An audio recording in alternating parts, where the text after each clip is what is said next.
I'm Jay Kempton, and this is Maria Robles-Myers. We're here to start the Advantage Health Plans Trust 2014 Member Users Group meeting for our Texas participating banks. We're real happy to be with you all this morning. We're doing something a little bit differently as far as the webcam and some of our technology. So be sure and let us know if it works well or not so well at the end of the webinar. Give us a little bit of feedback on that. With that being said, we're going to kind of just jump right in. The first things first here. Get to the next slide. Our agenda this morning, we're going to try to make the most use of our time. We're going to try to stay right around 2 hours. But we're going to talk a little bit about what the free market means for you as far as healthcare and your bank and your community. Maria is going to do a Affordable Care Act update, which is, as you all know, I know you all are just on the edge of your seat. Can't wait for that. But Maria brings so much valuable information that it's very important. We do have to slog through it and make ourselves aware of everything that's going on so we can plan for the future. I'm going to speak a little bit about concerning trends and some of our strategies to combat that. With our premier providers and some of the other things that we've been doing here at Advantage, we feel like we've gotten a pretty good handle on a lot of things, but obviously healthcare expenses they haven't disappeared. They're still just as big a challenge as ever, and we're going to talk about just a couple of areas that are a little bit concerning, and we're going to need your help to hopefully get those more under control. And then we're also going to talk about some mandatory benefit changes that have occurred because of the Affordable Care Act that will go into effect in 2015. Just quickly introduce your trustees. As you all know, I'm sure, Advantage Health Plans Trust is a partially self-insured trust. Those reserves are owned by you, the membership, by the member banks, and you all's your interests are represented by an elected board of trustees. The trustees are here on your screen. We have 6 Oklahoma trustees and 1 Texas trustee. Give a special shout out to Jeff Nunn over there in Claude. We really appreciate his service on the Advanced Health Plans Board. Introduction as far as the speakers, you already introduced Maria and I. So what does the free market mean to your bank and to your community? We've talked quite a bit about this in past webinars, but really, the free market is as a solution for healthcare costs and healthcare quality. We believe it's really everything. That's one of the few. Healthcare is one of the few areas of our economy that is not subject to the same market disciplines that other areas of our economy are. You run your community bank with an eye towards efficiency, customer service, competitiveness as far as being able to offer a product that folks are willing to buy. Most of your buyers that come to do business with your bank are probably pretty aware of what your competition's doing. Competition is alive and well in community banking. In my business, competition is everything. But in the healthcare world, honestly, most medical providers, hospital administrators, even your primary care physician, they have never, and it's not completely their fault, but they've never looked at themselves as really part of the economy. Healthcare has always been different.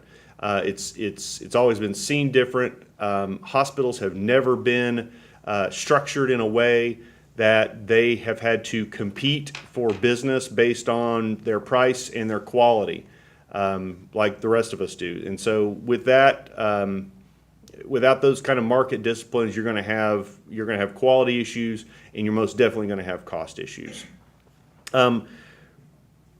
We really are trying to, as you all probably have gathered, we're really trying to train our bankers and their employees and dependents to be more price aware. When you need to have an MRI or an office visit or an open heart surgery for that matter. For things that are voluntary and elective, we're not talking about emergencies, but things that we have a little bit of lead time, for us to be a good consumer, we have to have some knowledge about what a fair price is for a quality procedure. And so we're doing a lot of things to help you all understand that and have that price awareness. With that, our hope is that once you become more price aware, that individual patients and individual bankers are going to demand price transparency. I mean, when they go and see a doc or go to a hospital, we want you to ask that question: how much is this going to cost? What are you offering underneath the price that you offer? Does this include rehab services? If there's rehabilitation, for instance, after an orthopedic procedure, those are things that we are so ill-equipped to be able to make informed decisions about. And healthcare is very complex. But I always use the analogy of building a Ford pickup is complex as well. Lots of parts, lots of suppliers that go into building that Ford pickup. But Ford's not going to sell a lot of pickups unless they're able to make that purchasing decision easy. And so you never buy a Ford pickup and then get a bill a few months later for the tires. Because Ford doesn't build those tires; they buy those tires from Goodyear or Firestone or whatever. But you expect those tires to be bundled into the price. You expect all those component pieces for that pickup to be included in the price, and at the point of sale, that pricing and sales decision should be easy. And it can be done in healthcare. There's just never been really an incentive for the medical providers to operate in that manner. And so that's one of the things that we're trying to, again, instill in you all is a demand for price transparency, to start that dialogue with your medical professionals. If I could interject for a moment, I was reading an article just this morning, and Advantage has been really at the forefront of working on this free market approach, because it has not been an easy thing for people to understand, because it is such an unusual deal where people have never had to think about it. But it is picking up steam, and it is picking up steam even with the larger companies, where they're creating programs with similar products like what we have with the premier providers, but they're doing it with contracts with particular health groups, right, and steering their employees in that direction. And you're talking your CVS, you're talking your Walmarts, and as it continues to grow, there will be more and more information available, but it takes somebody to get it started. right. And that's kind of where we are, kind of at the forefront of this whole free market concept and implementing it so that people get it. Yeah, and really the difference between our approach and some of the approaches that we see out there is, as Maria just said, some of them have been structured in a way where they're special arrangements with certain providers. While that is an avenue that's an approach, we kind of view that it's not truly free market. We kind of look at the free market should be essentially any willing provider. If the price is out there and the quality data is out there, the person that should be making the decision on who's in the club or who's not should be the patient. It should be the patient and a medical professional that they trust. But again, we're advocating that those decisions are made with eyes wide open. I'll give you just a very quick example before we move on of kind of a success story. And we'll talk a little bit about. I'm going to pick on one community in Texas that we've been working pretty diligently to try to come up with a solution. That's in San Angelo. San Angelo, we've talked with some of the facilities there, and they've never been interested in becoming transparent in bundling their procedures. They've been very resistant. It's an out of the box concept for them, and they've been resistant. But the banks that are in San Angelo that are customers of ours have really made themselves, they've availed themselves of the Premier Provider program, and a lot of those patients have traveled to other cities in Texas, also to Oklahoma.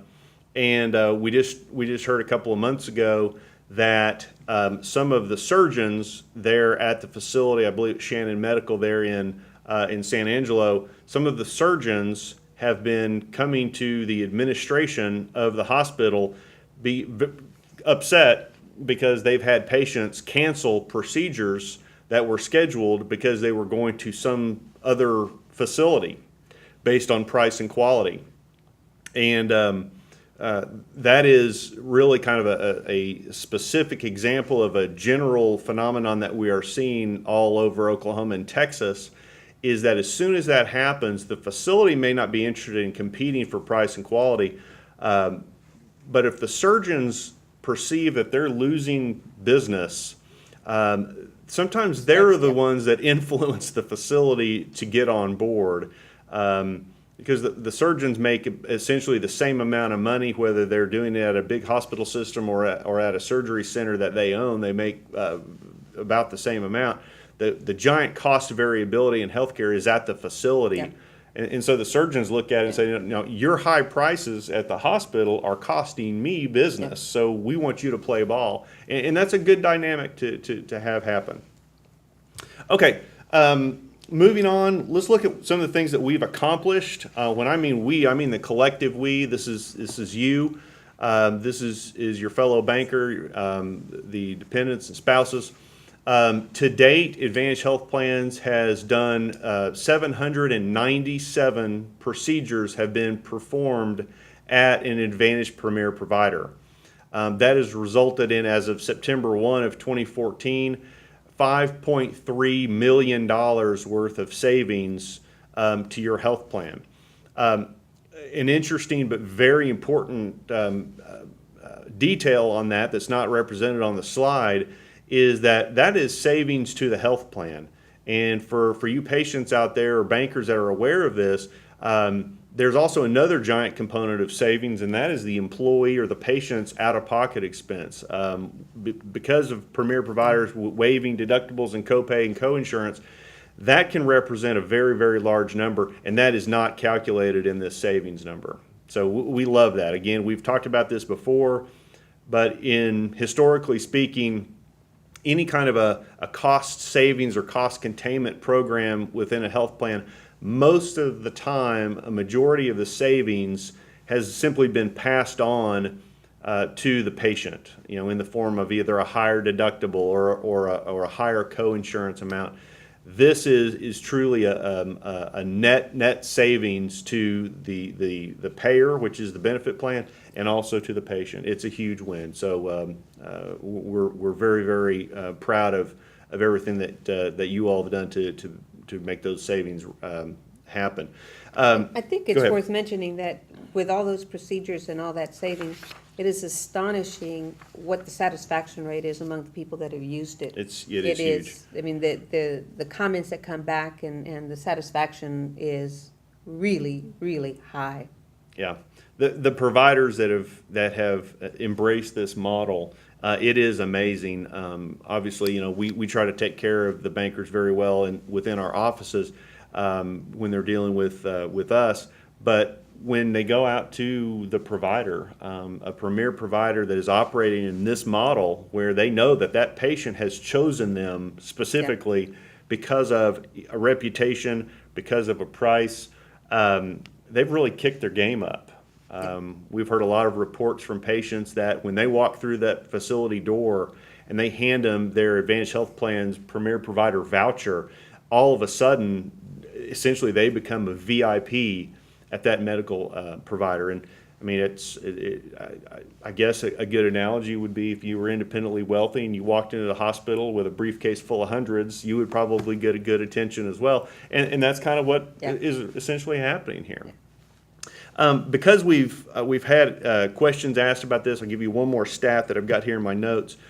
On those 797 procedures that have been done through Advantage Premier providers, the average distance traveled for those procedures is 136 miles.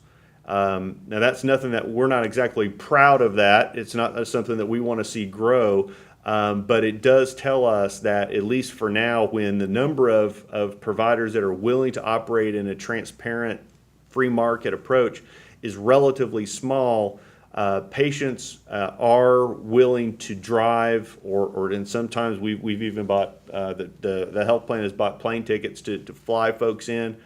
Yeah. But it is important, just like buying a car at a car dealership. Sometimes you may have to drive to another state or the other side of your own state to get the best deal. And it is our hope that over time this thing is going to grow pretty dramatically, and we may see that average distance traveled reduce. Okay, just real briefly, because Maria has got quite a bit on her plate for us. This is a list right now of our Advantage Premier providers. We actually have 2 more that hopefully you'll be seeing added by the end of this month. But I would like to draw your attention to number 3. That is a great partner of Advantage Health Plans, one of our newer premier providers, and it's Christus Santa Rosa in San Antonio, but they also have multiple locations around down in the south side of Texas. They are doing lots of general procedures, general surgery procedures, and also quite a bit of orthopedics through the premier provider. Another Texas provider that actually was our first, they've been a wonderful partner. Lots of procedures have been done at the Pine Creek Medical Center, number 12 on your list. They're specialized in general procedures, orthopedics, and also bariatric procedures. Number 13 is another newer one, is River Point Surgery Center in Sugar Land, Texas. Again, orthopedics and general surgery. And then lastly, another one of our newer premier providers in the state of Texas is South Austin Surgery Center, specialized in orthopedics and general surgery.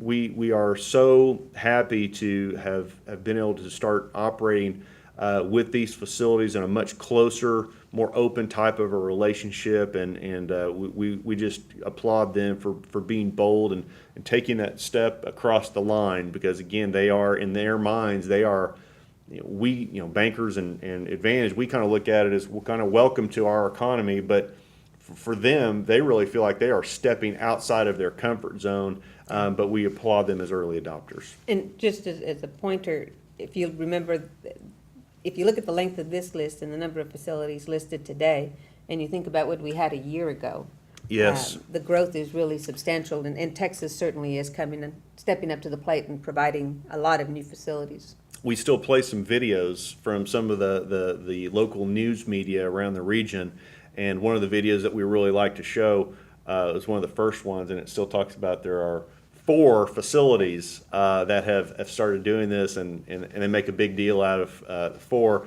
And then another video done a few months later, there were 6 facilities, and now we're at 17 and getting very close to having 19. So good news. Maria, you've got some things to tell us about ACA. ACA.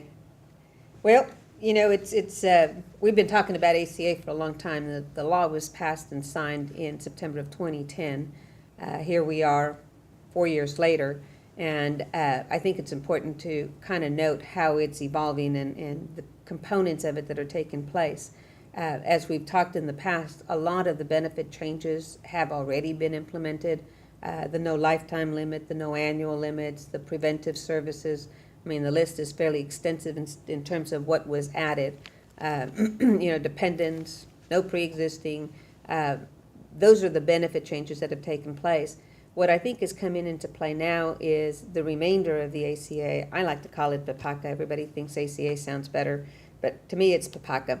It's the same. It's that affordability part of PPACA. It's the affordability component, yes. Yeah, that causes some problems. Some issues. Yeah. And the transparency component. Politically, yeah.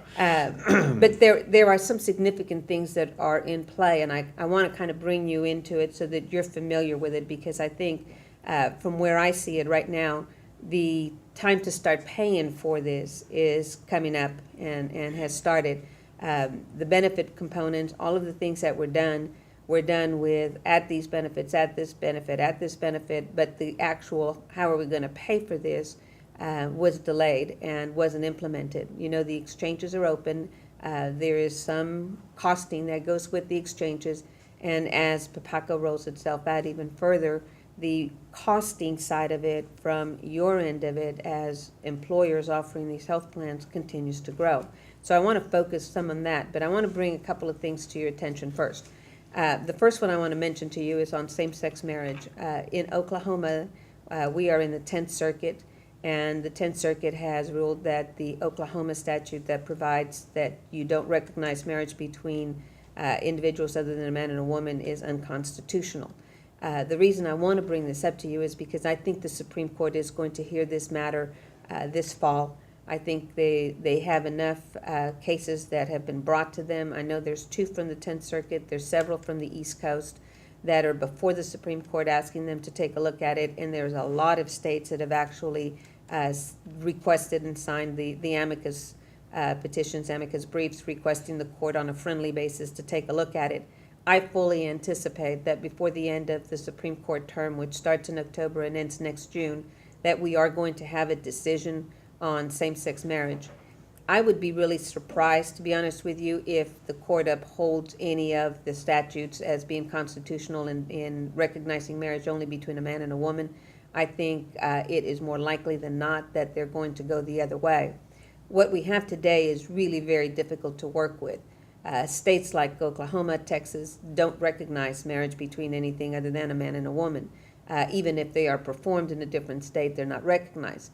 But where you are today, the confusion that has been created because of the federal government changing its position on the DOMA Act that the Supreme Court ruled was unconstitutional. And if you remember when we talked about it last year, DOMA was the case where the Supreme Court said that the federal government, for income tax purposes, could not define marriage as marriage between a man and a woman, where the state defined marriage differently. So it dealt with a case where same-sex marriage was recognized, the couple was married in the state, and the federal government basically superimposed its definition of marriage, and the Supreme Court said, no, you can't do it. As a result of that decision, the federal agencies have broadened the application of that law, and so today you have a very, very confusing environment. For example, when it comes to the Family Medical Leave Act, the Department of Labor requires you to recognize same-sex couples as being married for purposes of extending family medical leave to family members. The IRS has imposed the requirement on all retirement plans, which are generally governed by federal law, that same-sex married couples are recognized as spouses. So you've got this strange environment where for some purposes you're required to recognize same-sex marriage, for other purposes you're not, and you've got this craziness going on between the feds and the states, and it's very difficult to treat a person as being married for family medical leave, for the IRS, for your cafeteria plan withholdings, but then single when it comes to doing your state taxation or state reporting. Mm-hmm. And so, you've got this environment that has created incredible chaos. And I fully expect that the Supreme Court is going to take some decision and put it to rest. I'm not sure that it'll go through the end of June. My guess is they're probably going to do it sometime earlier. It is a hot potato, but I think they're going to tackle it. And I wanted you to be aware of it because as that ruling comes down, the definition, of course, of spouse in all of the AHP plans is going to be reflective of whatever the Supreme Court decides. So just kind of keep that in mind. As of right now, the state law in Oklahoma and in Texas does not recognize same-sex marriage. The 10th Circuit decision is on stay, but kind of keep your eye out for it because it is coming. The really, really, really significant component of PPACA that is going to kick in 2015 is this concept of maximizing the out-of-pocket amount that an individual can be required to pay. This to me is probably the most important component because while it shifts, it's a shifting of costs. It shifts the cost to the plans and it's actually reducing the maximum. It requires fewer dollars from an employee's out-of-pocket amount. So when you can't do cost containment by passing on additional costs to employees, the plan is going to bear it. The obvious result is going to be an increase in healthcare costs. And I think you're starting to see that. I know in Oklahoma we've seen some of the Blue Cross renewals with rates as high as a 51% increase. That's taken into account the additional costing that these plans have. This is probably the most important feature in terms of AHP because it is forcing significant changes on the plan designs in order to stay within these parameters. And just so that you understand exactly how it works, the maximum out-of-pocket at a federal level is limited, so that if you have only single coverage, you can't have the employee pay more than, in 2014, it's $6,350, and that includes the deductible, the plan out-of-pocket, and any copays.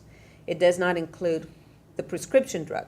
In 2015, prescription drug copays are going to be included in that $6,600 single or $13,200 for a family unit. And for our plans, what that means is that the design has to be changed to accommodate the limits, because as Jay's going to tell you in showing you the changes that are going to be effective January 1 of 2015, this is the component of the PPACA law that is requiring these changes for all of the plans. It's not that we'd like to make the changes that are going to be made. It is that they're going to be required to be made. And we're in good company. Every plan out there, whether it be fully insured or it be self-insured or anything else, are going to be complying with these. And so you're going to see this really industry-wide. And it's going to have some serious repercussions when it really kicks in. You bet. So I told you, PPACA, the biggest thing is the costing side from the tax side of it is coming into play. In 2014, this current year, there is a transitional reinsurance tax which is going to be paid. AHP files a single return, and the payment is going to be made by AHP through the plan, and it will not be required to be made by you as individual employers. The cost to Advantage, which is going to be paid, is that $318,000. Now, that $318,000 is money that is going to HHS, and it is money that is going to be taken by HHS and redistributed back to the insurance companies that have plans on the exchanges. And the concept of it is that everybody's going to kick in some money so that they can kind of equalize the adverse selection that was anticipated to be on the exchanges. For AHP, $318,000 is $318,000 that gets nothing for any of the employees. It's simply money going out to the insurance companies. Yeah. It's a pretty it's a big tax.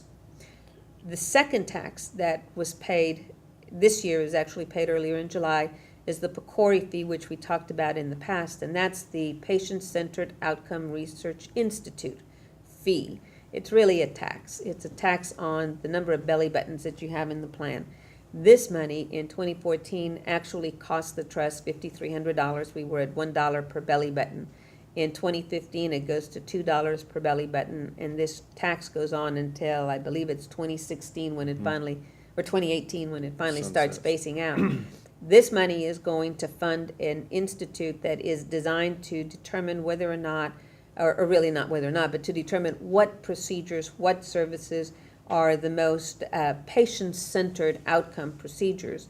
People don't realize it, but That's the a very outcome, diplomatic way of saying that, because that's It not what it is. really means. the outcome of it is to determine procedures that are going to be rationed. Right. It's going to be, and I don't mean to be disrespectful to men, but it's going to be similar to what is occurring with the prostate cancer situation today.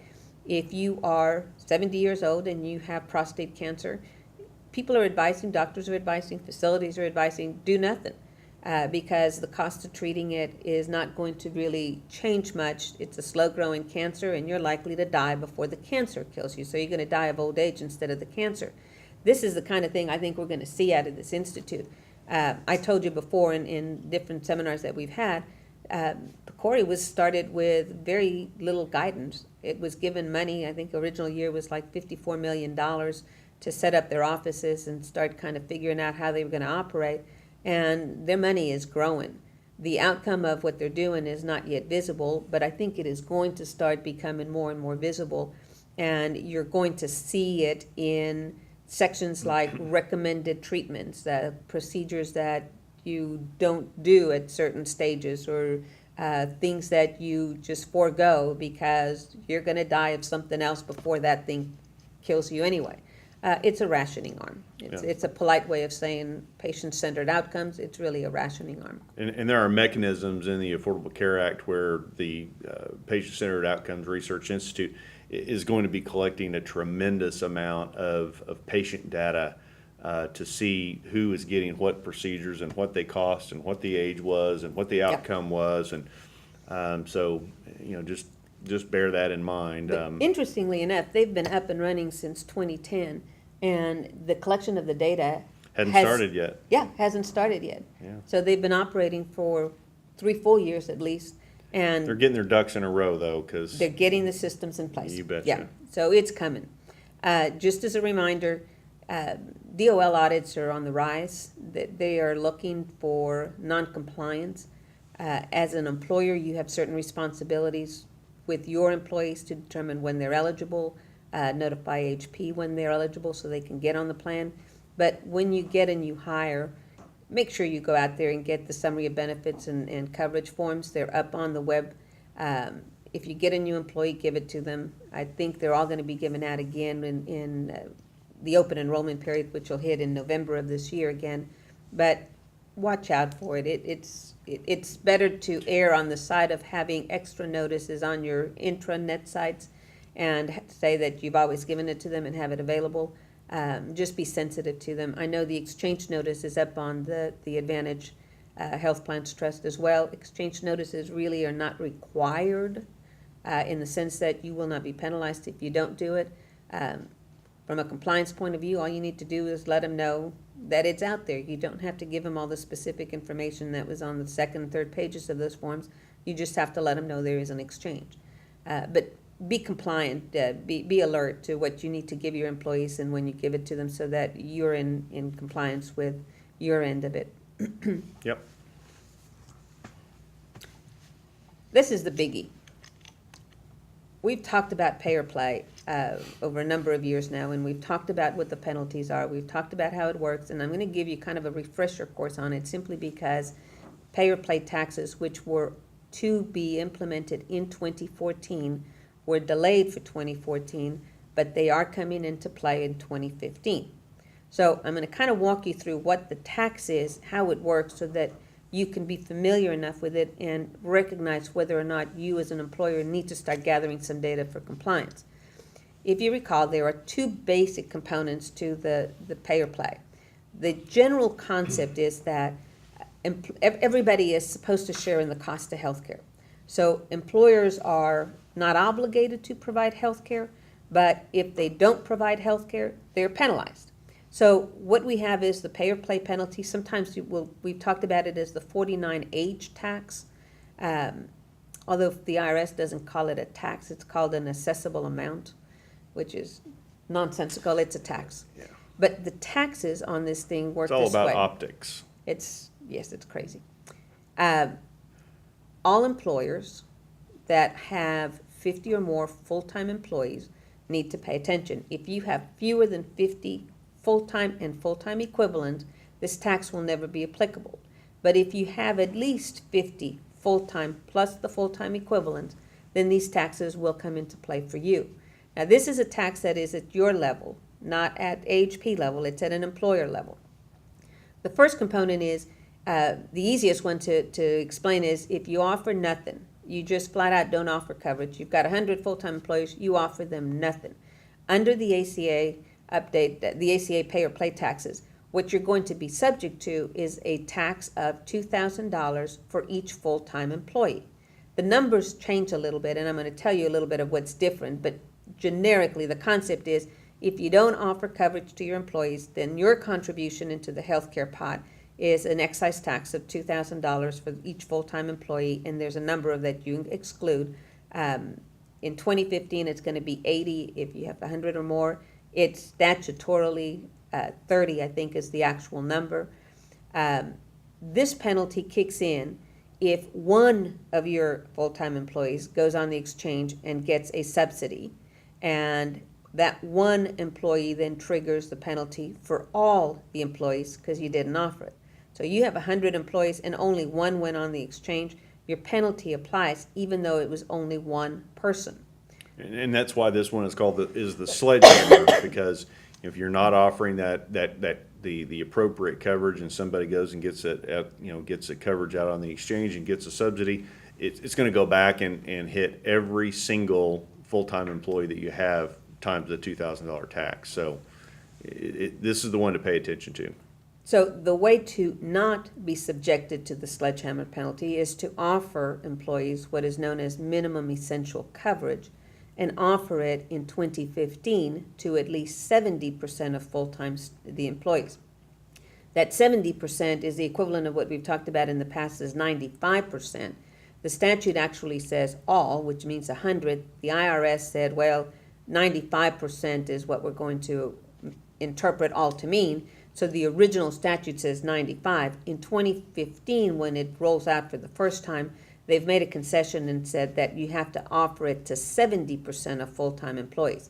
Now, that requirement applies to an employer that has 100 full-time and full-time equivalents only. If you're below 100 full-time and full-time equivalents, the tax will not apply to you in 2015. It'll apply in 2016, and the rule goes back to the 95%. So for next year, all of the banks that have 100 full-time and full-time equivalents or more are going to be subject to this tax if you don't do this. So from your end of it, your obligation is to ensure that you've offered it to at least 70% of your full-time employees. And note that the word says offer. It doesn't mean that 70% have to actually accept the coverage and take it. You only have to offer the coverage. All of the AHP plans offer minimum essential coverage. So any of the AHP plans that you offer will meet the initial component. The 70% part is the element that only you can control, because we don't have access to your entire census to know whether you're offering it to everybody or not. We get access to those that took it, not those that declined it or didn't get it offered. I do want to make sure that you realize that because banks are really not non-for-profits, your goal is to make a profit. This is a non-deductible tax. It comes in after all your taxable income is computed. So in essence, a $2,000 tax is really a lot more than $2,000 tax. It's $2,000 increased by whatever the taxes on that $2,000 is for you to do it. It's a non-deductible excise tax. So that's the first component of it, the sledgehammer. The second component is you offered coverage to at least 70% of your employees, okay? You offered minimum essential coverage. So you're out of the first component of this tax and into the second component, and it's the tack hammer. The difference between the tack hammer and the sledgehammer is the tack hammer is going to be a $3,000 tax, but it applies only to those full-time employees who actually go onto the exchange and get a subsidy on the exchange. It doesn't apply to the full range of full-time employees that you have, only to those that actually go on the exchange. So in the example before that I gave you, assuming that you offered your coverage to 70% of your employees, it had minimum essential coverage and nobody wanted it. And now you've met the first component of the tax on the pay or play taxes, so you're in the second one. One of those employees actually goes on the exchange and gets a subsidy, qualifies for a real subsidy. And we're going to talk about that in a minute, but qualifies for a subsidy on the exchange. Now your tax is on that one person. That's how this one plays with the other one. Generally, because you've already offered minimum essential coverage and you've offered it to the appropriate coverage group, the things that will kick this tax into play is that what you offered is either a plan that had minimum essential coverage but did not meet minimum value, or it wasn't affordable. So let's talk about minimum value here for a minimum.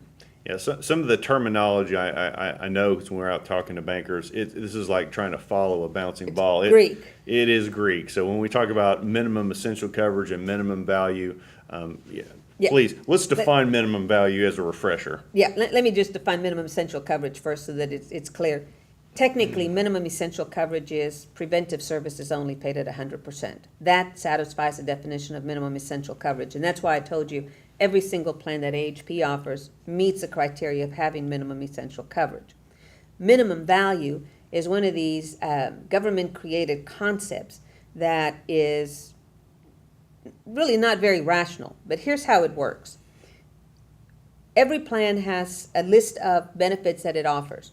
And what happens to figure out whether a plan meets minimum value is you take your plan components, fit it into a template, and answer the template questions only. And based on the information you put in, the computer, it's a template created by HHS and IRS, the computer comes back and says, your number is 80, 60, 50. Minimum value means that it has to offer at least 60% of minimum value. The template is based on a concept that is, in theory, ought to be actuarially sound. I'm not sure that it is, and I think the whole template is starting to come up with issues right now. But the concept is that when you offer all the benefits that are offered in the plan, not everybody is going to be hospitalized. Not everybody is going to have a major procedure. But a lot of people do go office visits. A lot of people will have prescription drugs. A lot of people may have diagnostic lab work. And so the actuarial component that kind of built in the inside of this calculator is to take the benefits that you pay, what you're requiring the employee to pay, what the plan pays, and then goes back and calculates it based on the usage rate to figure out whether it's at least 60% or more. All of the AHP plans that we have in play today are way above the 60%. Most of them are anywhere from the lowest, I think, is like 78, 77. Yeah.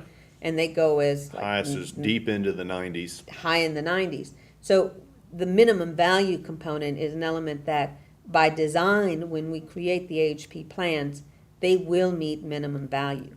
If there's a plan that doesn't meet minimum value, you would know it. We don't Yeah. have any skinny plans here. No. The ones that don't meet minimum value are the ones that are called, and if you've seen it in the marketplace, they're the skinny, or I've written them for some clients, they're the skinny plus plans. And basically it's preventive services only, which is a skinny. That doesn't meet minimum value because it doesn't provide any hospitalization. It provides only preventive services. So it satisfies the minimum essential coverage, but it does not satisfy the minimum value. So it would Right. get that employer out of the sledgehammer, but not the tack hammer. That's right. It'll put it in here. For you as employers, the component that you have control of is the affordability component. The affordable component at the statutory level says that the cost of health care for employee only, not family, employee only, can't be more than 9.5% of the household income based on the tax return that this household is going to file. Well, most employers don't have access to the household income. You have access to the employee's income. So the IRS created a safe harbor that said, so long as what you charge the employee, what the employee is required to contribute for the coverage, is not more than 9.5% of the employee's taxable compensation, then you have met the safe harbor for being affordable. Now notice that I said it's 9.5% of taxable compensation, not gross compensation, but taxable compensation. Taxable compensation is defined as the component that goes in box 1 of your W-2s. It is the amount that the employee is going to pay federal income taxes on, so it excludes any amounts that have been paid pre-tax for health care, any amounts that are paid pre-tax for your retirement plan check, your 401k deferrals.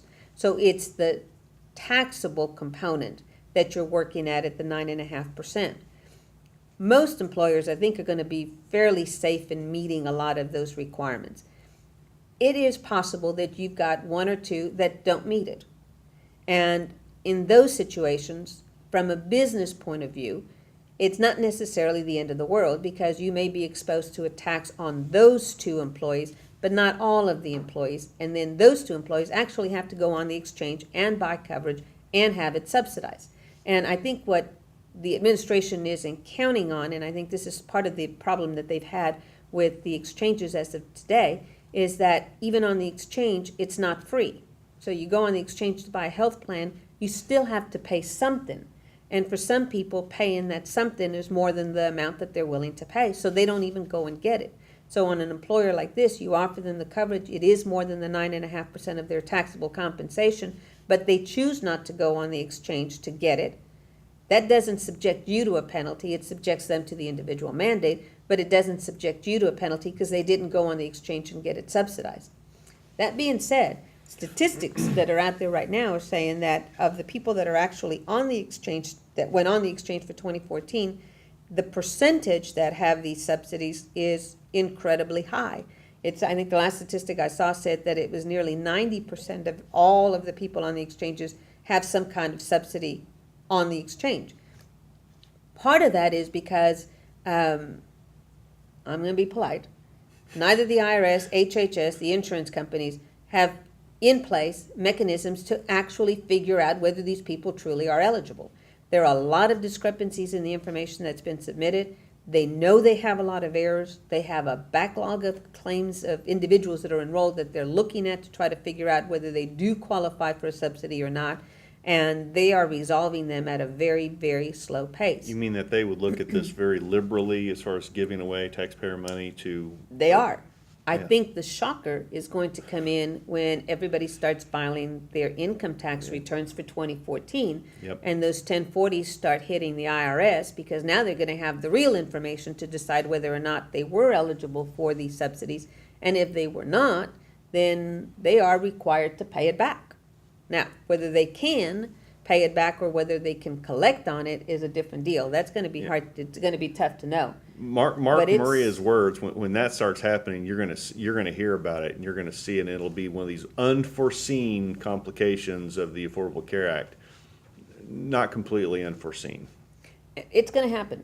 I Yeah. mean, it is going to happen. So those are the two components of the pay or play taxes, the 4980H taxes. The sledgehammer, if you don't offer coverage that has minimum essential coverage, or you don't offer it to a sufficient broad-based group of employees, which for 2015 means 70% of the full-time employees, or the tack hammer, which means you did offer coverage that was minimum essential coverage. You offered it to at least 70% of your full-time employees, but for a particular employee, it was either not affordable or the plan didn't meet minimum value. The minimum value component, from my point of view, is a non-issue because they all will meet minimum value.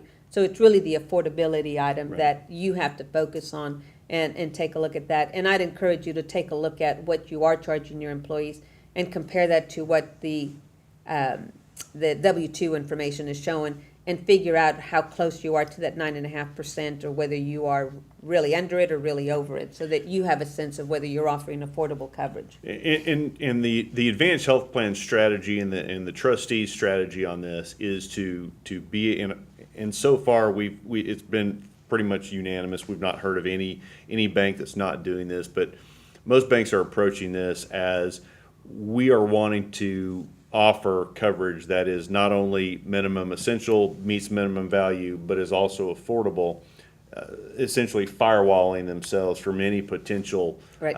penalty.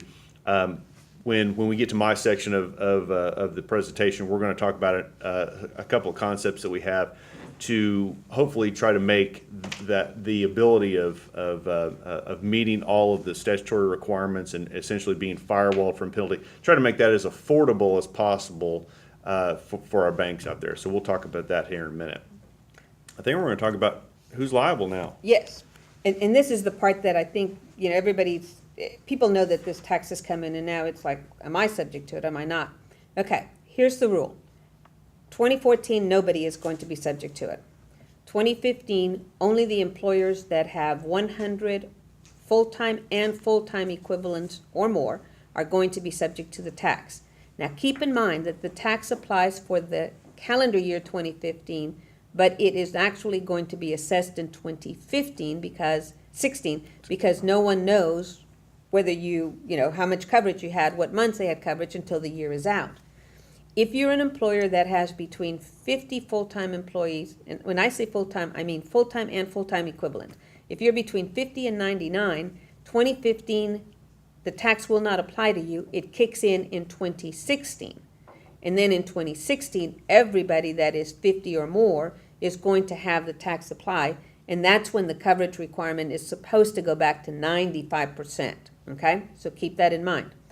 The important component for you as employers to understand, as bankers out there, is when you're computing your numbers to figure out whether you're between the 50, 99, or 100 or more, keep in mind that from the IRS point of view, an employer means all of the entities that are aggregated and treated as a single employer under the Common Control Group rules. If you have a retirement plan in place, you have probably done an analysis of this because the rules are the same. It's the 414 BCM rules. And it takes employers that are commonly owned, generally an 80% commonality of ownership. If you have two different banks with separate legal charters, and one is owned 80% by the same, let's say there's three people that own 80%, and the other one also is owned 80% by the same three people, those two are treated as a single employer, and you add all of the employees of both of those entities to determine whether or not you have the 100 or the 50 to 99. So be sensitive to those rules. As I said, most of you probably have retirement plans in place, and if you do, you should have done an analysis of the common control group rules because they apply in those plans for non-discrimination purposes. But keep that in mind. It's not the individual location. It's not a branch. It's not just one charter. It's any that come under the common control analysis. Right. The only other thing I can tell you is, and I don't know where or how it's going to be. You know that in 2014 the tax was fully delayed. We know that it's coming into play in 2015, at least in part for part of the employers. It's possible that it can be delayed further. It all depends on, what it's sounding like politically before the next elections come into play for 2018. So, we'll keep you posted. But if you are in that first group, 2015 is the year that you're going to need to pay attention to it. Now, the interesting thing is, and the question that should be in everybody's mind is, well, how are they going to know whether I owe taxes? And this is the element that has kind of been out there. The IRS has been slow in promoting the forms and the information that it's going to use to gather the information. But what we've got is a very intricate, very detailed, very large data gathering systems that are going to roll out. Some of you may have been seeing some of this through your payroll companies where they're talking about IRS forms 1094. There's an A, there's a B, there's a C, there's a 1095, an A, B, and C. Those are the forms that are going to be used by the IRS to gather information about two components. The first component is in 2014, I have to think of what year I'm talking about. In 2014, every person is subject to the individual mandate. So when we file our income taxes for When we say an individual, you're talking employee, about a American citizen. everybody that files taxes. So Yep. They don't even have to be citizens. They Well, they that's just have to true. file taxes. Where's my head? Everybody that files a tax return or should file a tax return will be filing a 1040 or some version of it in January through September or through October if you're a slow filer. But we're all going to file our personal income tax returns in 2015 for 2014. Part of the 1040 form has a question in it that is going to say, did you have health insurance? And then it's going to ask you all year, part of the year, how long. Well, the information for the employee to document whether or not they had this minimum essential coverage is going to come from the employer. It is a form that is going to be given to every person who actually is covered under the plan, and it's like a certificate. In my head, I kind of equate it similar to what the certificate of creditable coverage was when we originally had the HIPAA portability rules come out. It's basically it's a form that says, Mary, you were my employee, you were covered, and you had coverage for 12 months. This date to this date. And your spouse was covered, and these 3 children were covered. So the form is going to list the names of the spouse, the names of the children, birth dates, social security numbers. That piece of paper is a documentation for Mary to use to document in her tax return filing that she actually had coverage and is therefore not subject to the individual mandate, which is the penalty that applies to a person that didn't have health coverage. The IRS form, which is one of the 1094, 1095 forms, and it depends on the size of the employers, why I can't give you a B or C, but the form itself is going to be generated and it's going to go to each employee. The IRS forms are right now in a draft form only.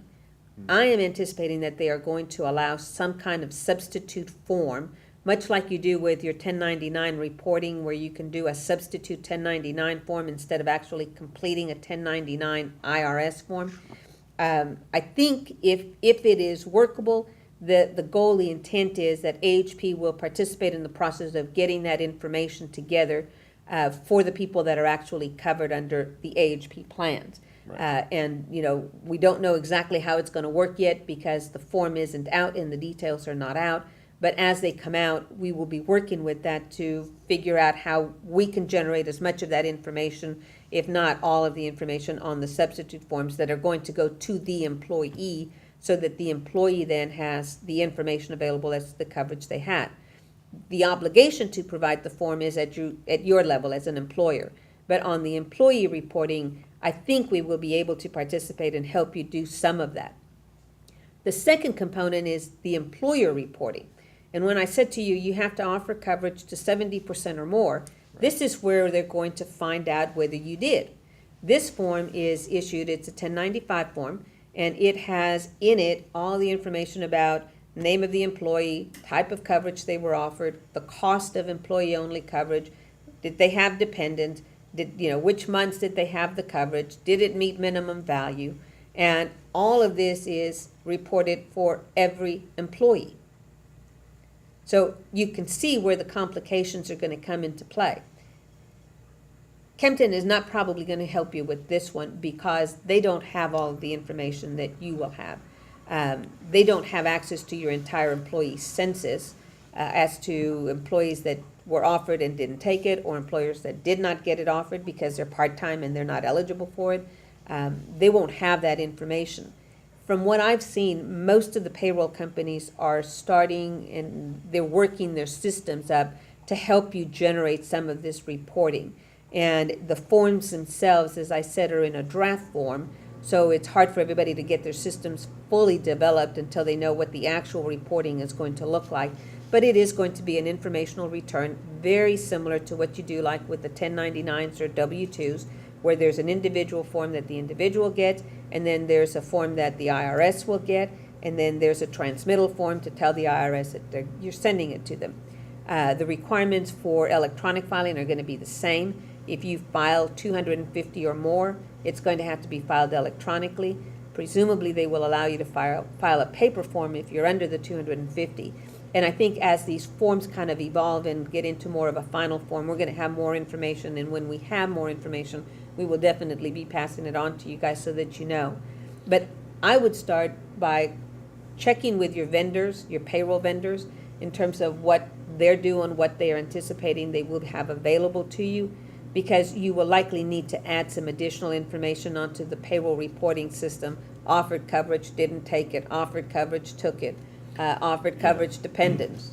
And as we've thought about this employer reporting requirement and try to get our head wrapped around what would be the best solution for this for Advanced Health Plans banks, as Maria said, we've really kind of concluded that a payroll vendor is probably going to be the best repository, the best resource for this type of reporting for the employer. However, the payroll company is not going to have all of the pieces of information that are going to be required. As Maria just said, Advanced Health Plans doesn't have all of the pieces of information either. We would need information from the payroll vendor. So which way does the information need to flow? And we feel like it's probably a better solution if the payroll vendors, and apparently we're starting to see it in the industry that the payroll vendors are stepping up and offering this type of a compliance service. But they may also have as part of their offering the need to interface with either your HRIS system that it's at your bank, or if you don't know what an HRIS system is, they may also need to be interfacing with Advanced Health Plans to provide them some of the information about the benefit plan and who actually enrolled in the benefit plan.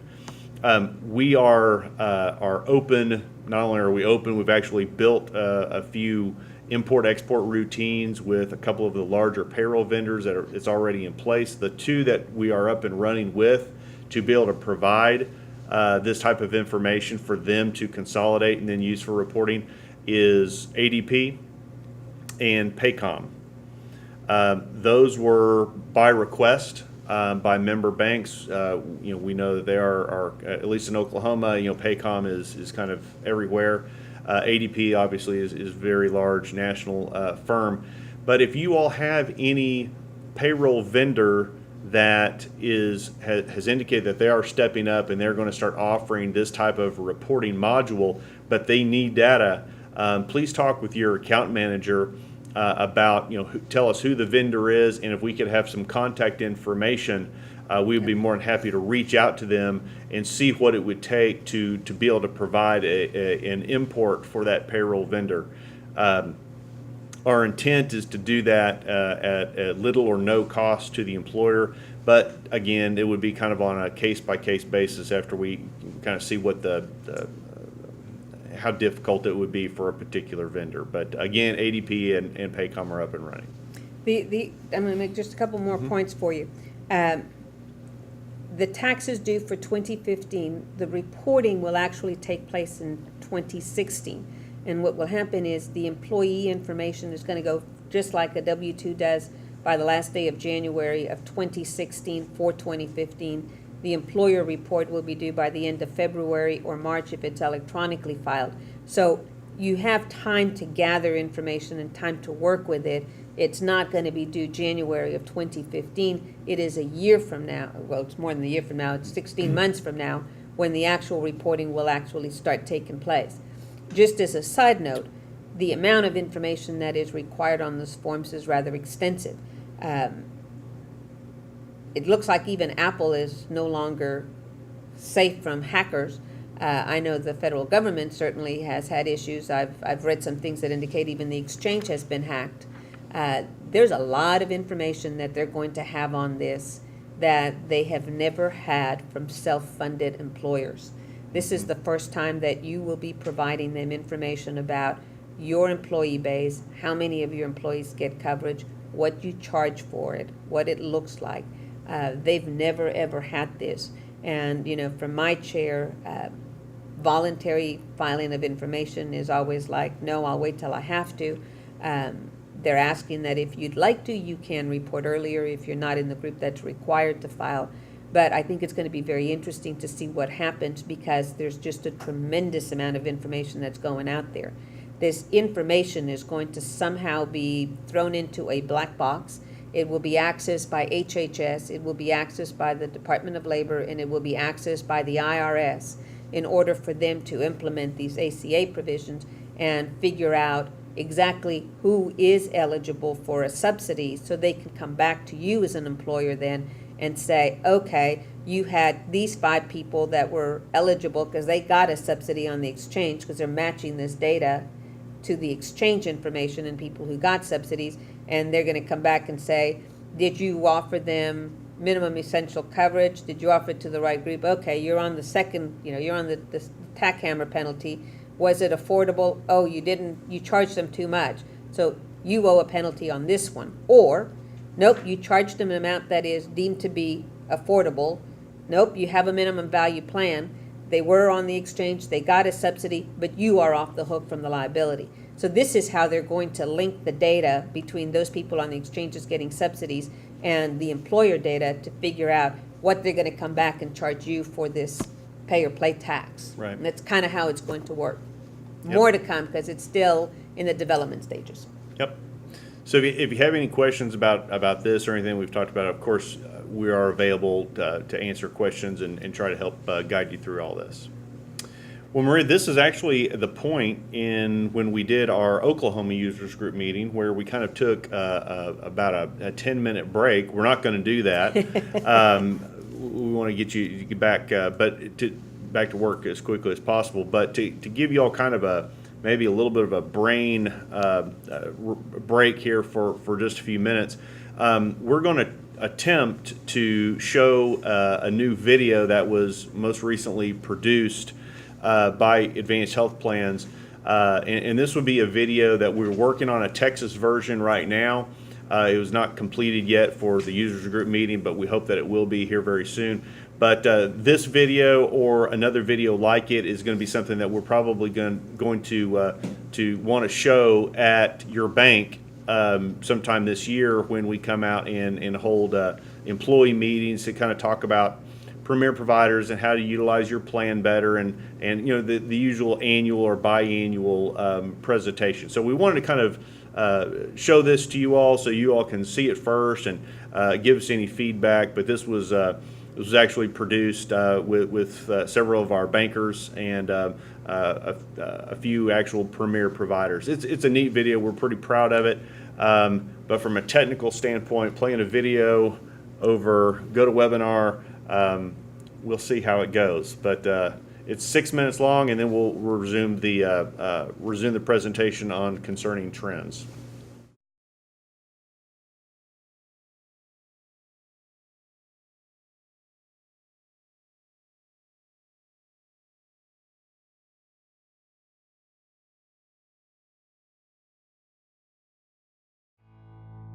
They said, you know, we need you need a bypass, and so that got my attention, and I started thinking, this is going to be not only life-threatening, painful, but it's going to be expensive.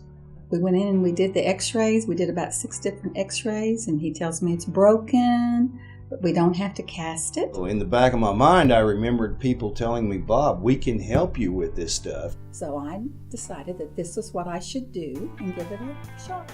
They explained this Premier Provider program, put me in touch with an extremely qualified arterial surgeon. Because our facility is physician-owned, we've taken a giant bill and reduced it to a fraction of what the large institutions charge for the same thing. But a greater percentage of that, a greater amount of that, actually goes to the surgeon who is performing the procedure. It didn't cost a dime out of my pocket.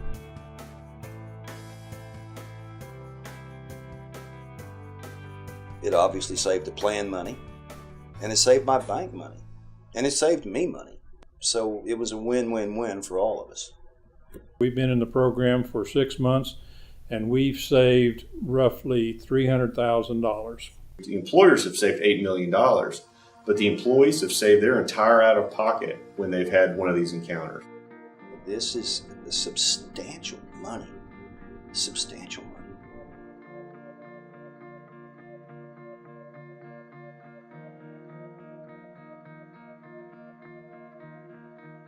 Think about the complexity that having a surgery for an employee has. So you typically get a bill from the physician, you get multiple bills from the hospital, you get a radiology bill, you get a pathology bill, you get consulting physician bills, and then anything you have after you leave the hospital. So you could have 16 different bills. Well, now they get one bill. I mean, it's hard enough being a sick patient and struggling and the recuperation, and then you've got to worry about 16 pages worth of bills. It's nice to not even see that. The psychological aspect of any surgery is half the fight.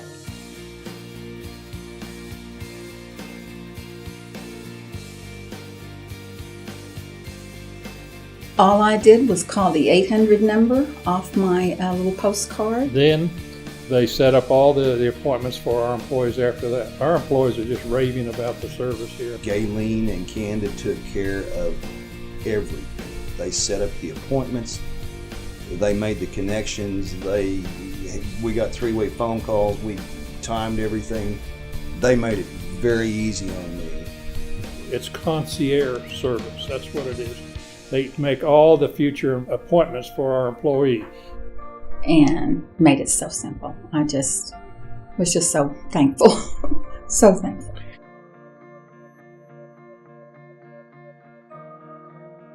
They know, as they pay premiums for the health insurance, as the company does, they know they're helping keep the costs down. I feel like I'm helping, because you feel like it's just like the whole situation, medical care is so out of control.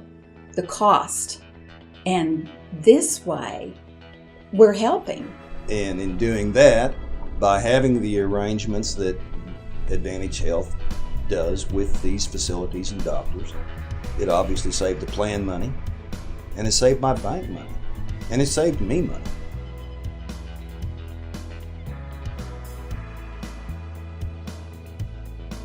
I mean, you guys just didn't go out and find some voodoo doctor out here in the sticks.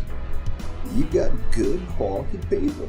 The nice thing about it is if we did not own our own facility, our own hospital, where the struggle comes in is you've got competing groups. So you have a hospital that wants more of the total piece of a pie, and you've got the hospital or the doctors that want to be paid fairly. So I couldn't have asked for better service. and that was done at McBride Orthopedic Hospital in Oklahoma City. You can't get any better than that. I mean, they work on the Oklahoma City Thunder. You know, what else can you say? I mean, if Kevin Durant will let the guys work on them, I'm in, you know?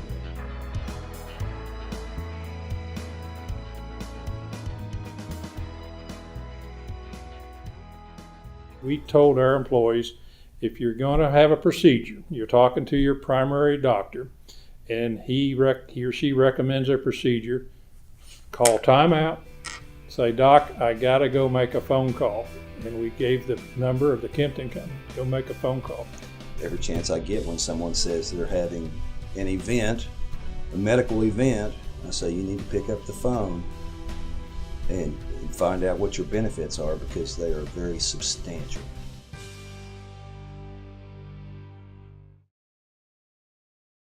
We're going to talk about some concerning trends.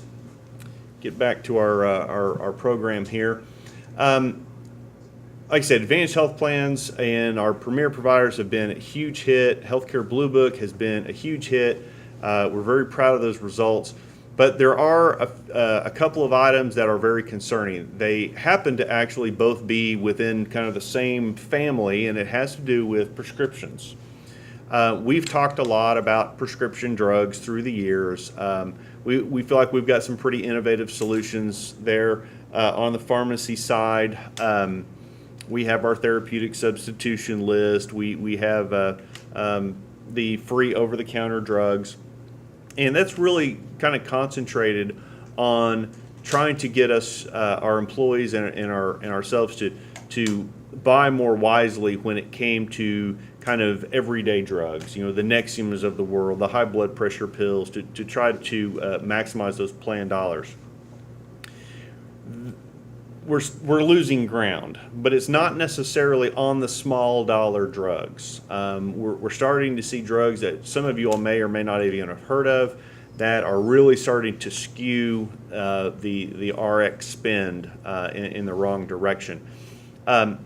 You know, for a lot of years, for probably a decade or more, if you were in the benefits business like we are, you know, anytime a particular benefit plan started spending around 20% or more of their overall claims spend, if 20% or more was in the pharmacy side, was on the RX side, that was kind of the threshold where you started to get concerned a little bit. You start to raise a red flag, and it told you needed to make some adjustments, because you really shouldn't be spending more than about 20%. Flash forward to today, in 2014, more than a third of the Advantage Health Plan's total claim spend is pharmacy. And to highlight that, you know, July of 14 really was one of those, it was the red flag for us. We had three patients under Advantage Health Plans that actually represented about 33% of the total drug spend for Advantage. So it's 33% of 33%. But the fact that you can have almost a third of your total drug spend taken up by three patients in 1 month, that kind of gives you, is definitely not anything negative about this three participants, but it shows you the magnitude of the dollars that we're talking about on the RX side. You know, those are three participants. Just if we had 9 participants that had drug spend roughly the same, you know, we could see the RX spend for Advantage Health Plans, we could see it double in a month. That makes things very hard to forecast and budget for when you think that RX is going to kind of be a manageable expense, and you start seeing these wild spikes. So with that being said, we've had to come up with a couple of essentially new management tools. These are not reductions in coverage as far as what was covered before, when we're going to talk about compounded drugs and we're going to talk about specialty meds. Compounded drugs are a drug that is, it's essentially, it's not a drug in and of itself. It's actually, and I'm going to use a metaphor of A lot of times compound drugs are in the form of, say, like a tube of cream, like an ointment. But within that tube of cream, there may be 3, 4, 5, 6, 7, 8, 9, 10 individual pharmaceuticals that are within that one delivery device, which would be that tube of cream. The cream is essentially a carrier component. Traditionally speaking, compound drugs were never really even on our radar. Compounded drugs, again, traditionally, and definitely not picking on the ladies out there, but traditionally compound drugs were usually hormone replacement type drugs. And hormone replacement drugs were kind of like blood pressure drugs in the idea that dosage and the type of drug was a kind of a fine balancing act. For those of y'all that take blood pressure meds, there's can be a pretty good distance there where a long time where you and your physician have worked very diligently to adjust the dosage and the type of drug to make sure that the blood pressure meds minimize your side effects, but control your blood pressure. On these hormone replacement drugs, it was the same thing, but to create sort of a cocktail of the right type of hormones, they would use a compound. And they would be able to maybe have 3 or 4 different hormones in there, and they would adjust the dosage, and it would usually come out in some sort of a cream. And that was perfectly fine. We never had any issues from a price standpoint, from an efficacy standpoint. It was great. However, we've seen a very alarming trend, and I'm not going to get into too much inside baseball here. And I don't want to get too complicated, but at the bank, you all have, I'm sure, all sorts of edits on, for instance, on your ATM machines. I'm sure there's a frequency of how much money can come out on a card and how often, and there's certain protective edits. Well, in the pharmacy side of most benefit plans, such as Advantage Health plans, we have a lot of edits on the pharmacy side. One of the most common edits is a fill too soon edit. And you all, I'm sure, have run into this, that if your drug is not a maintenance drug, you can only get a 30-day supply of that drug. And let's say after 10 days into the 30-day supply, in 10 days you go ahead and try to get it refilled.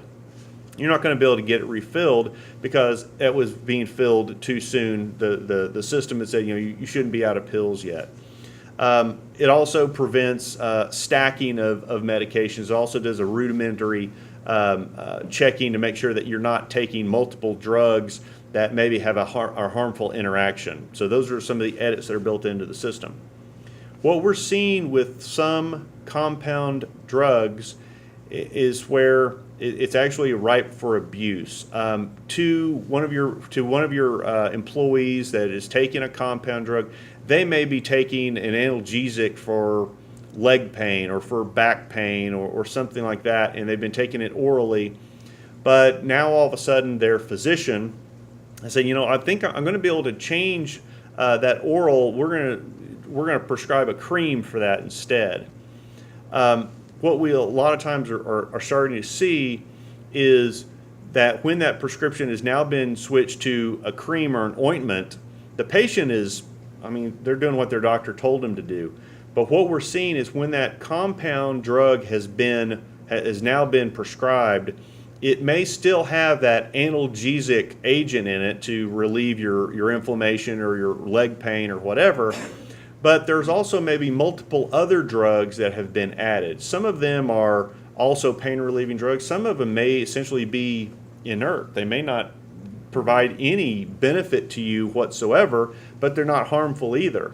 And so when you were taking one drug orally, now it's been switched to a compound. We may actually see that within that tube, or when it's trying to be run through the pharmacy system at the point of sale, that tube may have 10 or 12 different drugs in it.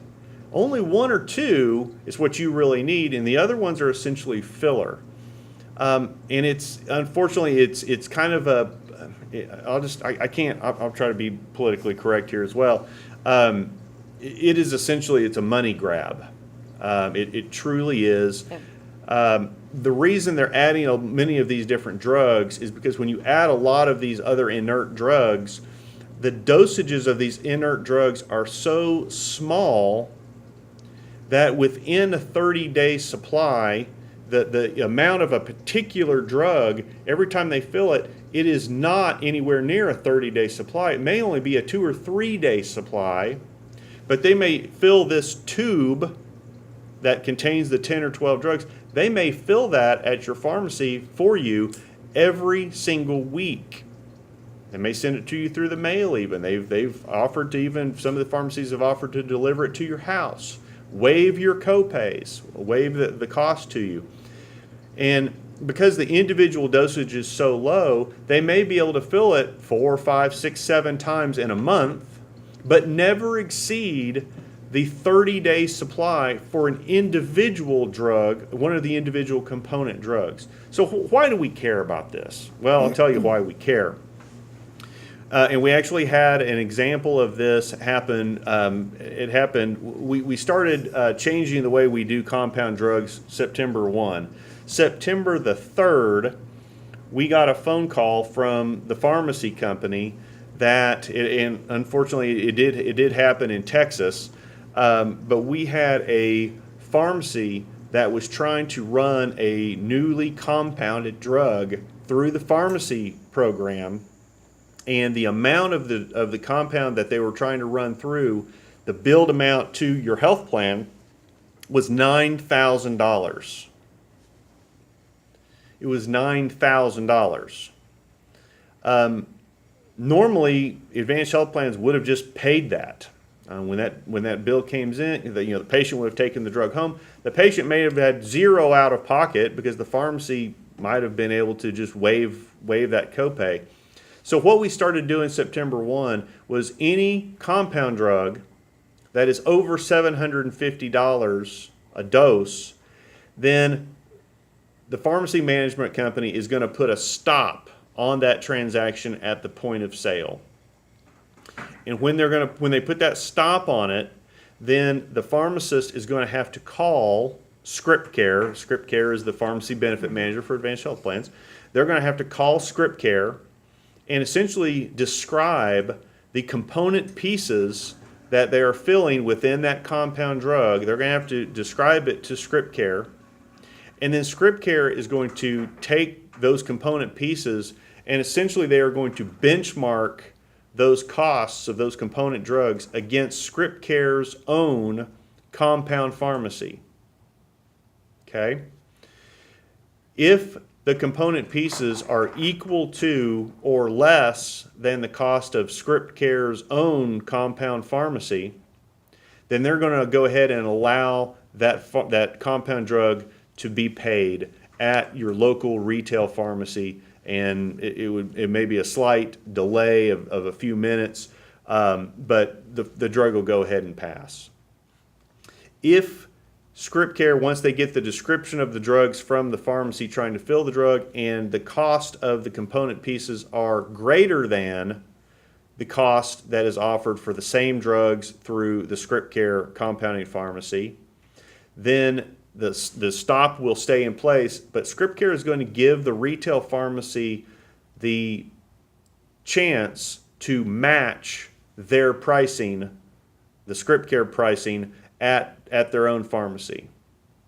If they do match, then it'll be paid and it goes on through. If they refuse to match, then the pharmacy, there will be a hard stop and they will not be able to run that through the pharmacy card. Now, what the pharmacist is, if this is occurring, in our opinion, this is abuse. If this occurs, the pharmacy most likely is going to tell your employee that, oh, well, your insurance isn't covering this. That, of course, they're not. If they've got their hand in the cookie jar, they're probably not going to say what's really happening. But when the employee comes back to the bank, they're going to be upset because the insurance didn't pay for it. We will then be making a phone call to that patient to explain kind of what happened. But for the patient to go ahead and get that drug filled, they can certainly do it, but we will work with the patient to get in touch with their doctor to have that prescription actually written to run through the ScriptCare compound pharmacy, which essentially would come via the mail. Okay? We set the dollar threshold for what I just described at $750. It is our hope and desire that the vast, vast majority of the compound drugs that are filled are going to be way below the $750, and so you will perceive no change whatsoever. But back to my example that occurred on September the 3rd, that was the first one out of the chute that hit us. The pharmacy was trying to run it through for $9,000. The pharmacy, they got the stop. They had to call Script Care. They described the component pieces to Script Care. Script Care offered those same component drugs, the same essentially compound, for $1,400. Now, I like Script Care, but they're not doing this for free. I mean, you know, pharmacy benefit managers, they're infamous for also, you know, playing the shell game and everything else. So I look at Script Care, they're making plenty of money at the $1,400. But the fact that Script Care would offer it for $1,400 and the local pharmacy was attempting to run the exact same compound through for $9,000, that throws a red flag. So Script Care offered it for $1,400. They gave the pharmacy an opportunity to match the $1,400. The local pharmacy refused. So we're in the process of working with the referring physician to get that written over at the Script Care pharmacy. We did a little bit of additional digging, and again, I'm not going to name names or even locations, but what we found kind of made some sense. The physician that was writing the prescription to the pharmacy, they actually both worked for the same medical clinic. And we see that a lot, where the physicians work upstairs, and when they write a prescription, oh, well, you can get this filled down on the first floor in the lobby. We have our own pharmacy down there. And it was one of those types of situations. And so, again, I don't know if it was I doubt it was an isolated incident, unfortunately, but we are continuing to investigate that. So anyway, on the compound drugs, that is the story. If you do get one of these stops, you will be expecting to get a phone call from Advantage Health Plans to walk the member through kind of what happened. Okay, let's talk now about specialty drugs. Specialty drugs traditionally they've also been called biotechs or injectables. They're essentially kind of these miracle type drugs. Some of the ones that you all may have heard of, the classic specialty drugs would be like Enbrel or Humira. Those are wonderful drugs for those patients that take those drugs. It's the difference between being able to be an active member of society, work at the bank, be a good employee, or being essentially disabled and being at home. So they are a tremendous benefit to society and to our bankers. However, with modern medicine being what it is, we are starting to see some of these specialty drugs with cost structures that have previously not ever been seen. And we'll talk real quick about Sovaldi. Sovaldi is a new specialty drug. You may or may not have heard about it in the news, but it is for hepatitis C. It came out, I think, in January, and it is a curative drug. So this is not, most drugs that we take they manage our symptoms. They give us relief. But very, very few of them are actually curative of chronic illness. Sovaldi is hyped as a curative drug. You have hepatitis C, you take Sovaldi for the recommended treatment regimen, and when you're finished, you don't have hepatitis C anymore. I mean, it sounds like an incredible, miraculous drug. However, the cost, because this is a miraculous, wonderful drug and it is curative, the cost of Sovaldi runs between $84,000 a treatment to $168,000 per treatment. Now, treatment would be 3 months. Those costs are approaching kind of the realm of what we normally see for a large inpatient hospital stay. The 168,000. I mean, you can get a kidney transplant for less than that. And so, the concern, not just for, and I'll bounce over here to some headlines real quick. Oh boy, our font's kind of goofed up on this, but lots of headlines about Sovaldi. Medicare is very, very concerned about these types of drugs, as is Medicaid, as is the federal prison system. In the states. Yeah, and the states you betcha. are really, really struggling with this. The state Medicaid programs are they're in kind of a turmoil around this. Yep. Because some of those populations are going to be high in hepatitis C, and at these kind of costs. Anyway, the bottom line is health plan budgets, whether they be private like Advanced Health Plans or they be public like a state Medicaid program, these types of drugs are throwing a serious wrinkle into budgets. We've also been told by some of our pharmacy experts that there is an entire pipeline of specialty drugs that are going to be hitting the market in the next couple of years that are going to make Sovaldi look like just a basement bargain kind of deal. Now, I don't doubt the fact that they could be miracle cures, but you still have to pay for them. And as you know, bankers we're all price sensitive to the cost to the bank, obviously. So we wanted to talk about this. What we are going to be doing for Sovaldi, and again, this was effective September 1. Advanced Health Plans has had a Sovaldi patient already, and I think they're doing just great. But what we've put into place effective September 1 is for any specialty drug that costs more than $5,000 a month, it is going to go into a very tight clinical review. Now, when I talk about a tight clinical review, it's not a new type of review. For instance, if somebody was going to get a organ transplant or some sort of an advanced cancer treatment in a hospital, Advanced Health Plans and most health plans have always had a very close clinical review for case management purposes. Make sure is this the appropriate treatment at this time in the patient's disease? Is it FDA approved? Is it effective? Are there other options maybe that the patient is not looking at? Our Center of Excellence program that a lot of bankers have taken advantage of over the years, where you may be getting a particular treatment or procedure done at a local hospital, say in Abilene, for instance, but it may be the case management nurse's opinion that it may be worth looking at, maybe going to MD Anderson or to the Mayo Clinic. Mm-hmm. Advanced Health Plans has benefits for those types of Center of Excellence type of programs.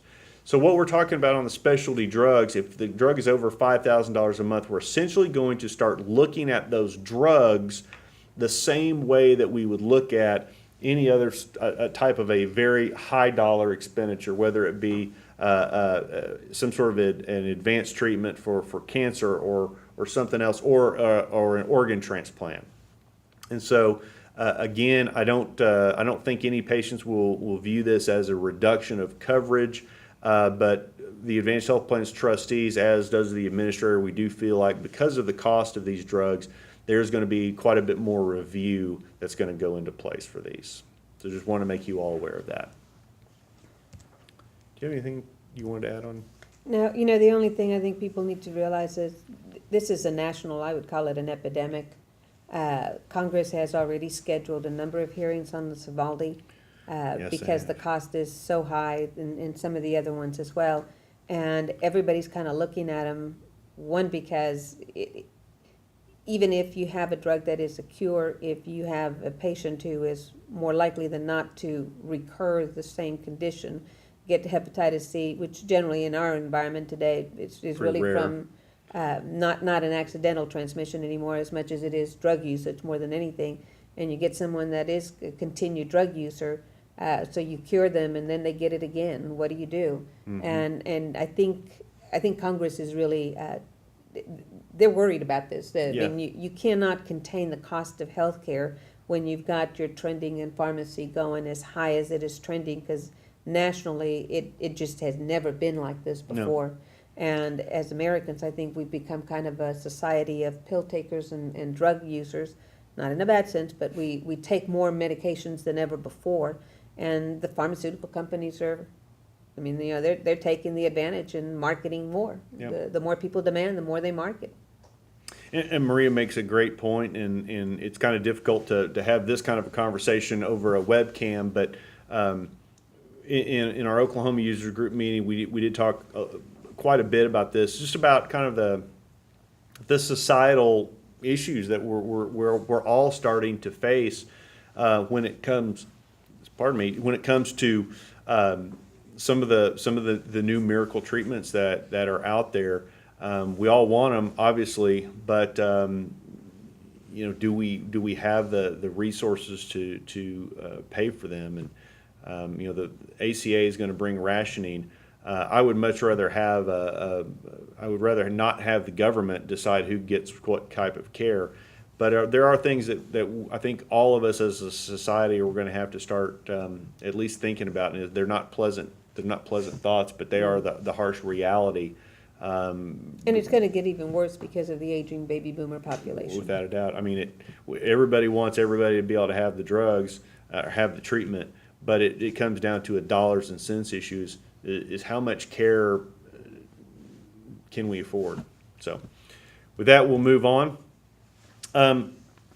Maria kind of teed this up for me, and I'm going to try to. We're at about an hour and a half. I'm going to try to beat the 2 hours, but these are very important changes that I wanted to draw to your attention.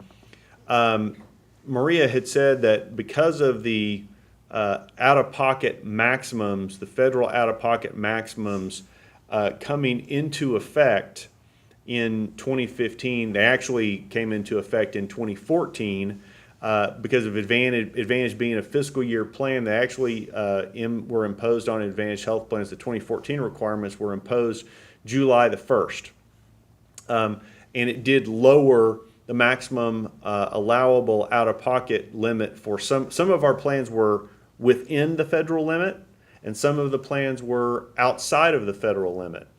For July 1 to December 31 within 2014, the new federal out-of-pocket limits are the $6,250 or the $12,500 for family. Includes deductibles, co-insurance, and co-pays. If anybody that is on the call or you have any employees that have had a lot of healthcare expenses, it is possible that they have incurred out-of-pockets beyond the federal limitation because their health plan, when it was put into place in January, had a limit that was higher than the federal limit that was going to come in July 1.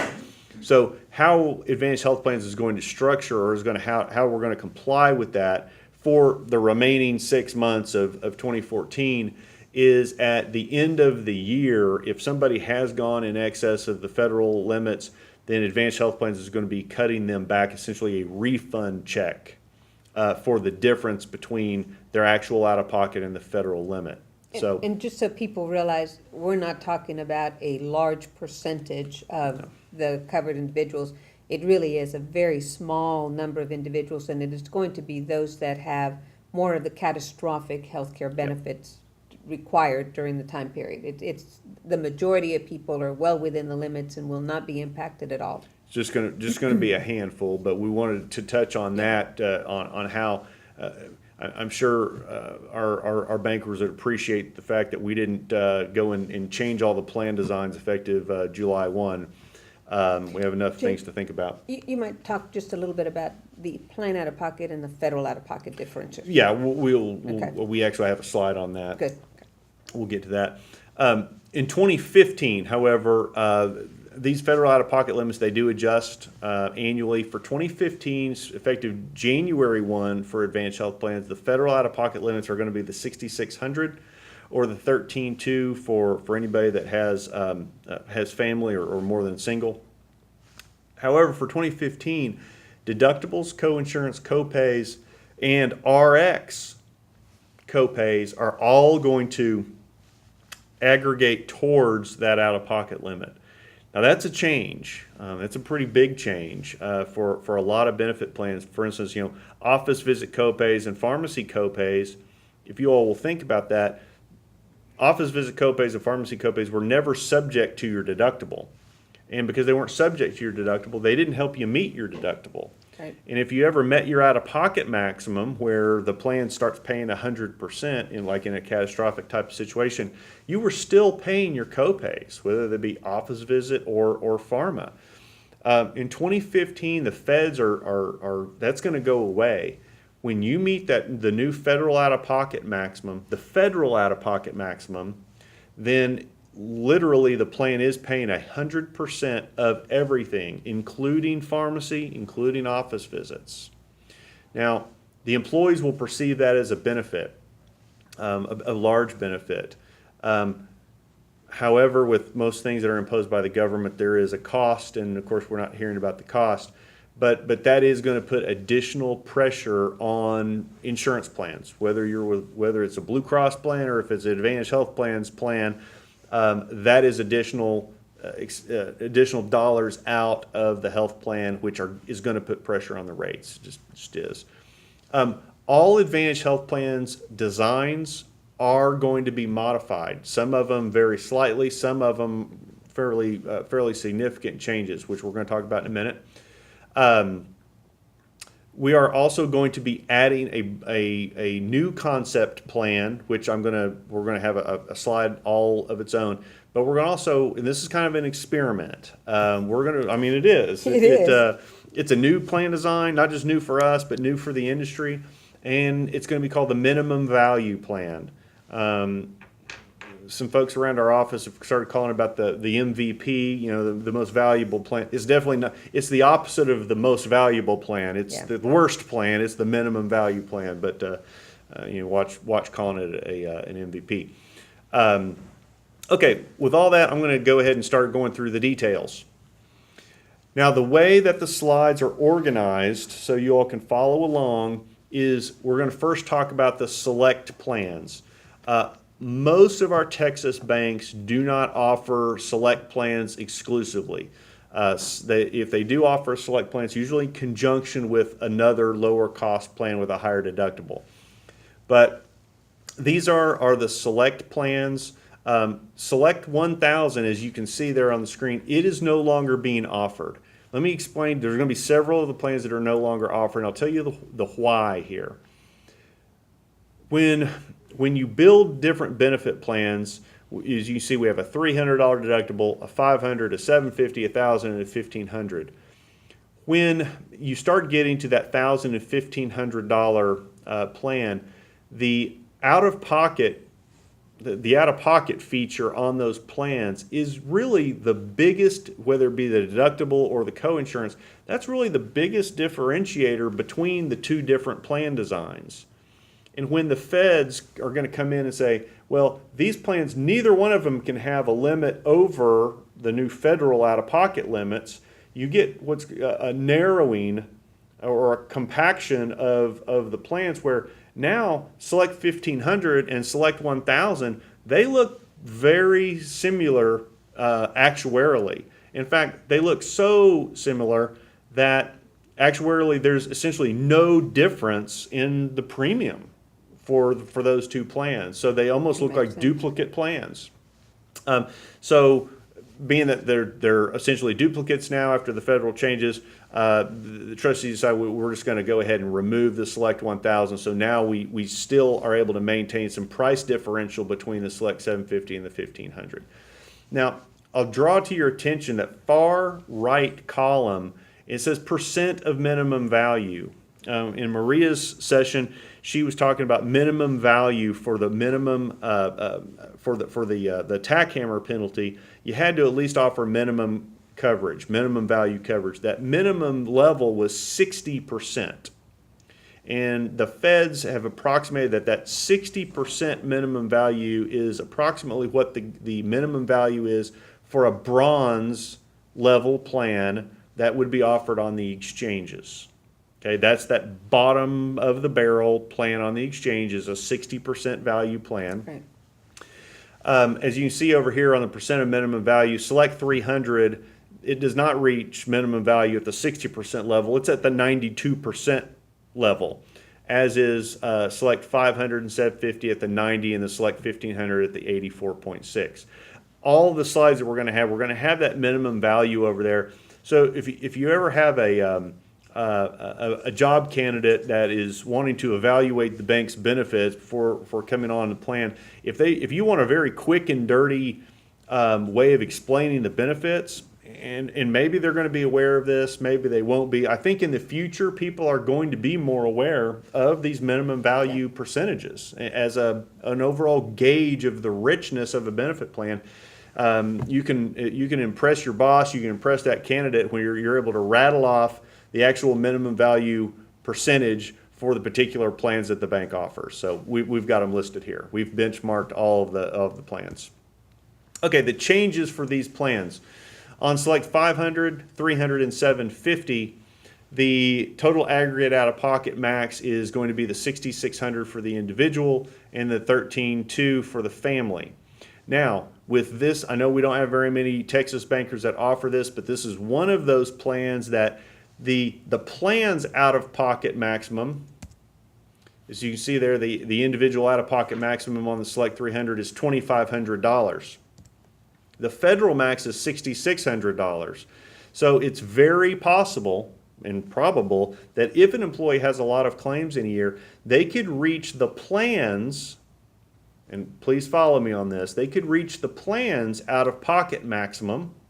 So now the plan is paying 100% of everything except for drug copays and office visit copays and surgery copays.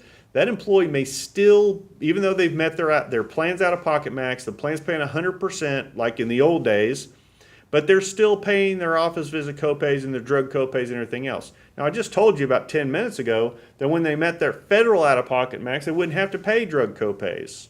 They wouldn't have to pay anything out of pocket. But it's on this plan, it's because that the plan's out-of-pocket maximum is so much lower than the federal limit. There is a window there in which an employee can get paid 100% of everything but their copays, and then when they reach the federal max, the copays will then start being paid at 100%. Again, if you were here in the room, I could see whether you're tracking me or not, so I'm going to have to just rely on feedback after the presentation. Okay, on the $1,500 plan, again, the out-of-pocket maximums are going to the federal limit. Again, on the Select 1500, the plan's out-of-pocket max is lower than the federal, so it does create that slight window where an employee could still be out-of-pocket their copays for a period of time. Another change, though, happened to the Select 1500. The family out-of-pocket and the deductible amounts. Prior to 2015, we required 3 family out-of-pockets and 3 individual deductibles to be satisfied before the plan was paying 100%. That has now been reduced to 2. Instead of 3 family members, it's reduced to 2. That is to be in compliance with the ACA.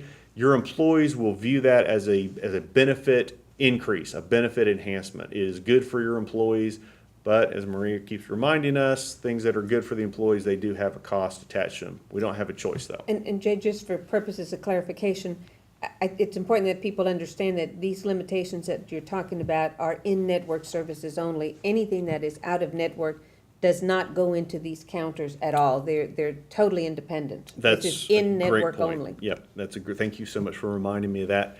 And we're going to talk about that at the end of the presentation, that concept right there. All these limits and parameters that we're describing, the ACA assumes that pretty much all of the mandates that you have through the Affordable Care Act as far as benefit design, they only pertain to in-network benefits. The federal government has a lot more confidence in network pricing than we do, but they apparently don't have any cost concerns if it's in network. Okay, Select 1000 is no longer available. Okay, let's talk about the value plans. We do have some Texas banks that are on the value plans.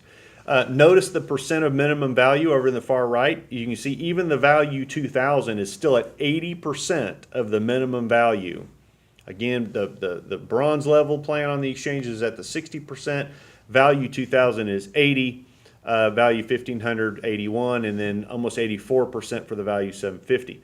The same type of compression is taking place between on the value 1000 plan.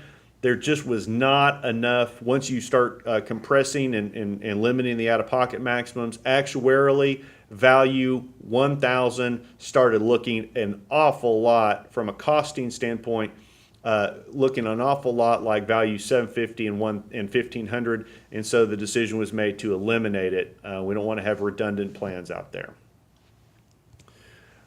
Okay, on the value 750, 1500, and 2000, again, just like on the other plans that we've described, there is the potential for that gap between the plans out-of-pocket maximum and the federal. And then the family out-of-pocket and deductible amounts went from 3 times now to 2 times. Again, your employees will perceive that as a richening of their benefits, which it is. The value 1000, again, like we said, no longer available. Okay, we'll talk about the qualified HDHPs, the qualified high deductible plans, and then also our consumer plans. The ACA really took a whooping. They really put a whooping on these plans. That's an Oklahoma term. Because these plans were originally designed with a premium differential, these were designed to be lower cost plans. The way traditionally that you design a lower cost plan, I mean, it's the reality, is you increase the out-of-pocket max. You shifted the cost of the plan to the employees when they use the plan in the form of a cost sharing component. So the premium would be less. Now with the federal maximums being reduced, almost every plan that was offered by Advantage Health Plans in this series, the HDHP and consumers, the federal limits would have dramatically reduced their built-in out-of-pocket maximums, which ended up just skewing the costing completely. It essentially, the ACA eliminated these plans by and large because they start looking so much like our other plans that we offer. We did feel like it was important, though, to continue to offer the most popular plan that we have here in this area, and it is also our qualified high deductible health plan for use with an HSA, is the HDHP 2500 with RX. Again, with a minimum value of 71%. HDHP 1500, very low participation. It was subject to the out-of-pocket compression. HDHP 2500. It is staying in place. All the same changes that we've already talked about are being made to it. There is still the potential for the out-of-pocket gap. The family deductibles are going from 3 times to 2 times, but because of popular demand, HDHP 2500 now has an embedded deductible. And for those of you all that are interested in this, you probably already know what that means, but those of you all that aren't following this, an embedded deductible simply means that you no longer have to meet your entire family deductible before you start getting benefits. You do, once you meet your 2 individual deductibles or 2 family out-of-pockets, now the plan is paying 100%, and that was there was a lot of requests for that, and so we did add that. Consumer 3,000, 5,000, consumer 5,000 plus all went away because of the out-of-pocket compression. Okay, new plans. We saw that the consumer plans really were pretty much decimated, but we wanted to organize this presentation so you could see what went away and see what was new. These are brand new plans, and they are considered probably within the consumer series for Advantage Health Plans. One of them is a brand new plan. It's called Consumer 3500 Plus. We didn't offer this before, so it is a new design. It has a $3,500 deductible, and at that point, it's you have a $3,500 deductible, and then the co-insurance is 80%, up to the federal out-of-pocket maximum.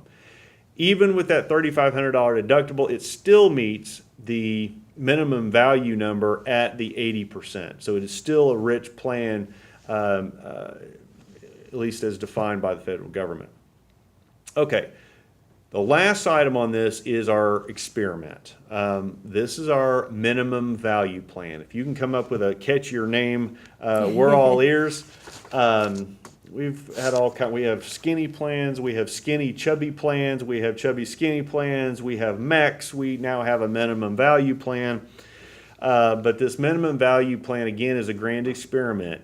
It is probably the most simple plan design that you will ever see. It has a $6,600 deductible. Now, we've seen that $6,600 before. Yes, the $6,600 deductible is the same as the federal individual out-of-pocket maximum. So, yes, when you meet your deductible, $6,600, you've also met your federal out-of-pocket max. And so once you meet your deductible, the plan is paying 100% to the end of the year of everything. Okay? Same on the family. There is no co-insurance. Well, the plan's paying 100%. The employee's co-insurance responsibility is 0. And if you'll notice the percent of minimum value, the percent of minimum value is at 61.9%.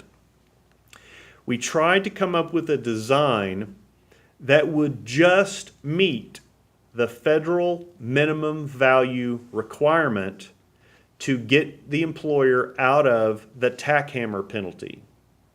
Remember, you have the obligation to stay out of the tack hammer penalty to at least offer a health program that meets minimum value and is also deemed affordable. And Maria went through all those.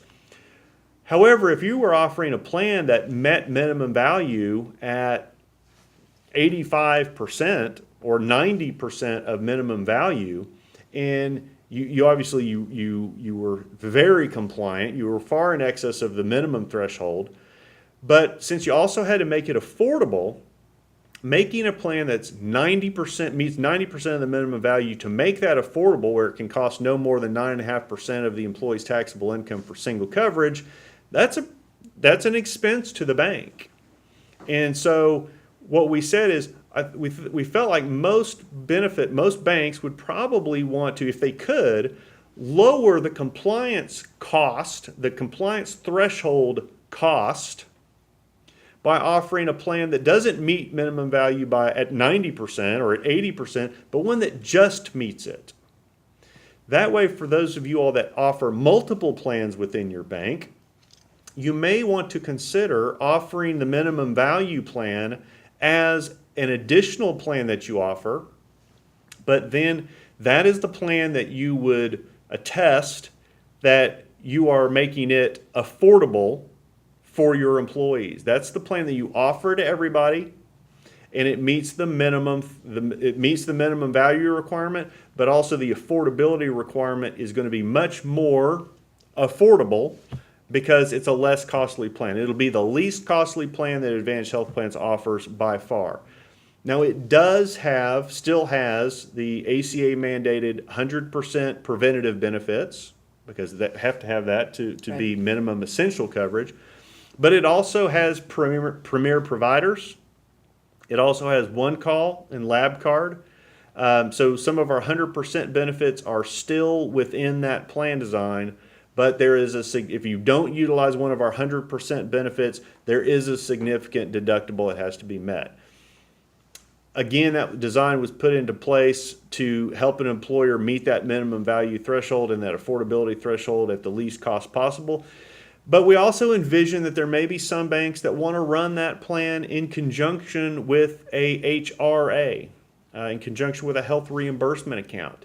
And your account manager can help you get very creative, I think, with having an HRA that can be designed to pick up this deductible, a portion of this deductible, a percent of this deductible.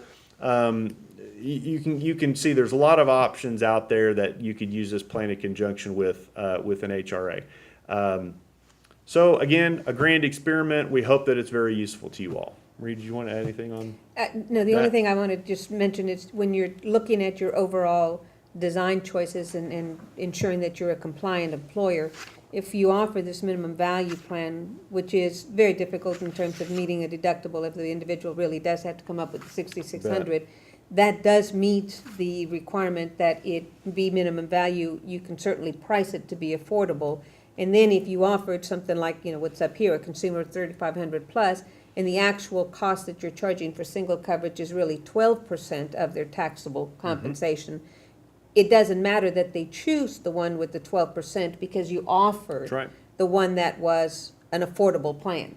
So they had a choice between the two. You offered it to them, and the fact that they actually pay more than the 9.5% is not an issue to you as Nope. an employer anymore, because they did get the opportunity to get the one that met the bare bone Yeah, statutory compliance. it's essentially the ACA version of the base and buy up. You Yep. meet your compliance threshold with your base, and then if the employees want to buy up, then they can do that. Now, at our last users group meeting that we had in Oklahoma last week, the question came up, and it was one that we hadn't even thought about, but it was a great question. Advantage Health Plans limits the number of plans that a bank can offer within their bank to 3. The question came up, well, if we start offering this plan as our compliance plan, does that mean that we're going to have to then get rid of one of the other 3 plans? Because we have people on all 3 of them. And we had not hadn't really thought that through. But what we are going to allow is essentially the minimum value plan as a freebie. You can offer the minimum value plan and then up to 3 additional plans beyond just the minimum value plan. So 4 plans as long as one of those 4 is the minimum value plan. So we think that'll help the banks a lot. I think we've already talked through all that. And then the summary of plans is there in your slide. At this point, this is kind of the end of the presentation. According to our stopwatch here, we're at 1 hour and 58 minutes, and they said it couldn't be done. We actually did that. Yeah. I'm going to open up the chat box and the question box. We still have most of our participants are on the call. So I believe... While we're waiting to see if anybody does have a question, I think 2015 is going to be an interesting year. The exchange plans are starting to get their documentation into the insurance carriers. They've actually have submitted them, and the pricing is starting to come out. I know Blue Cross Blue Shield that transitioned a lot of their plans out of calendar year plans and shifted them to a short plan year and ending in September, October, Yep. November. Saw a Their lot of bids, that. their quotes are out, and it is amazing how much higher they are than they were the prior year. Yep. It's, I think some employers are kind of surprised. There's Yeah. a question up there. Looks like we've got our first question here. Will employers smaller than 50 fall under the reporting requirement? The employers under 50 fall under the requirement that you notify the employees of the coverage that they had so that they have the documentation to show that they're not subject to the individual mandate, but you won't be subject to the greater reporting, which is the one that is going to the IRS, HHS to mix the data in with the exchange data to determine whether you're subject to the penalty. And that's the distinction between the forms. The employers that, like this one that is a small employer, will use the 1094 to report to the employees. The ones that are bigger is going to use a 1095 form. It's a good question. Yeah, it's a good question. And just to review, I know there's a lot of moving parts in this presentation because it's about the ACA, so what can you expect? But the reporting that Maria is talking about there, that is the reporting that we are cautiously optimistic that Advantage Health Plans will be able to supply the bank with a substitute form that you all hopefully will be able to then share with your employees. So again, stay tuned on that. But as Maria, I know she will remind me, if not now, after that, that is an employer requirement. But Advantage Health Plans, like always, we will attempt to offload as much of that off of the member banks as we possibly can. So we've got a couple more questions that are coming in here. With all of the changes, when will the new plan prices be available? I always get that question. Surprised it took this long. If it was live, we would have gotten it an hour ago. The way that the pricing works is the next trustees meeting has actually been moved. It's been shortened up. It's actually going to be October the 9th. Is when the Advantage Health Plans Board is going to meet, and they're going to be meeting to discuss pricing. Milliman will have all of their recommendations to go into effect, and then the trustees will have a decision October the 9th. And just so that people understand, Milliman uses 9 months of data so that they can get the trends correct. So September 30th is the data date that they use, and that's why it has to go into October. Yeah, it's a good point. But I've got to caution the audience here is when I say that we will know what the increase is October the 9th, the afternoon of the 9th, once the board listens to the administrator's recommendation and then listens to the Milliman, the actuary's recommendation. But that's not the end of the process. Once we know what the trust level increase needs to be, again, this is like, a trust fund, and if they say that, to be able to have the trust fund adequately funded to pay for the additional increase in expense for next year, maybe the trust fund needs to go up by 7%.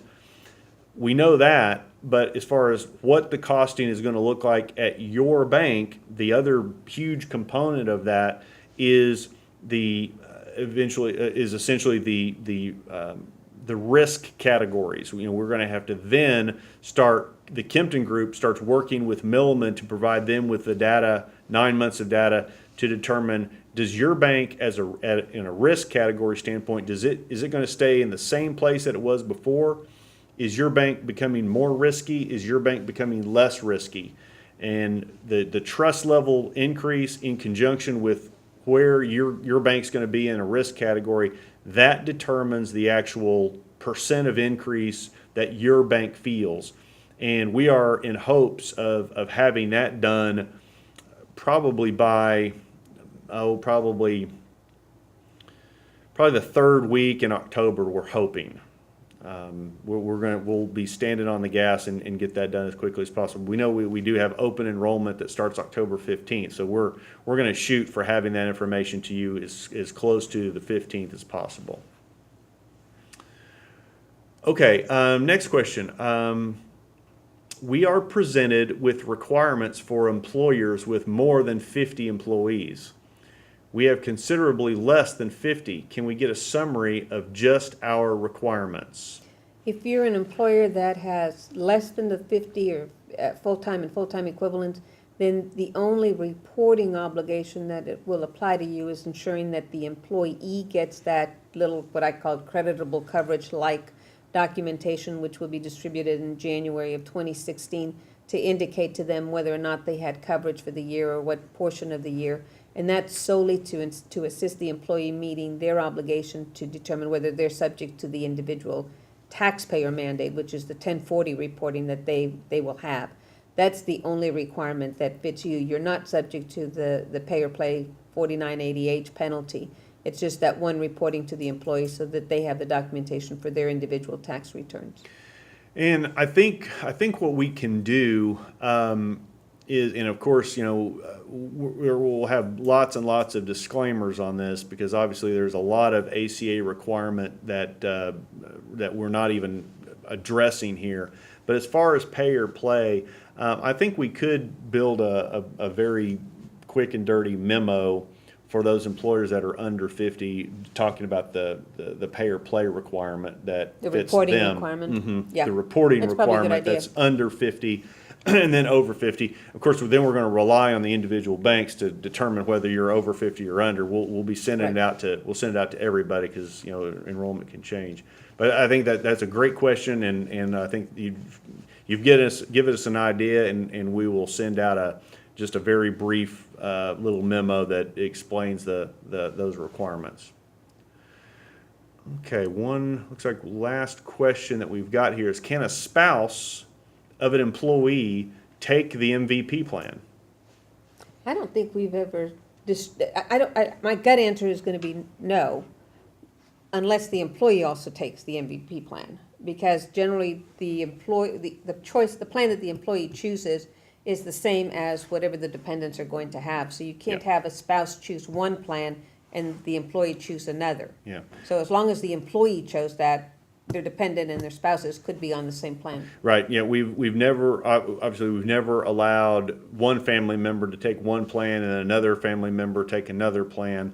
And I'm also assuming that the employee has coverage, because if the employee is not an enrolled is not taking, has declined Advantage Health plans, you're not going to be able to have a spouse basically step into the shoes of the employee.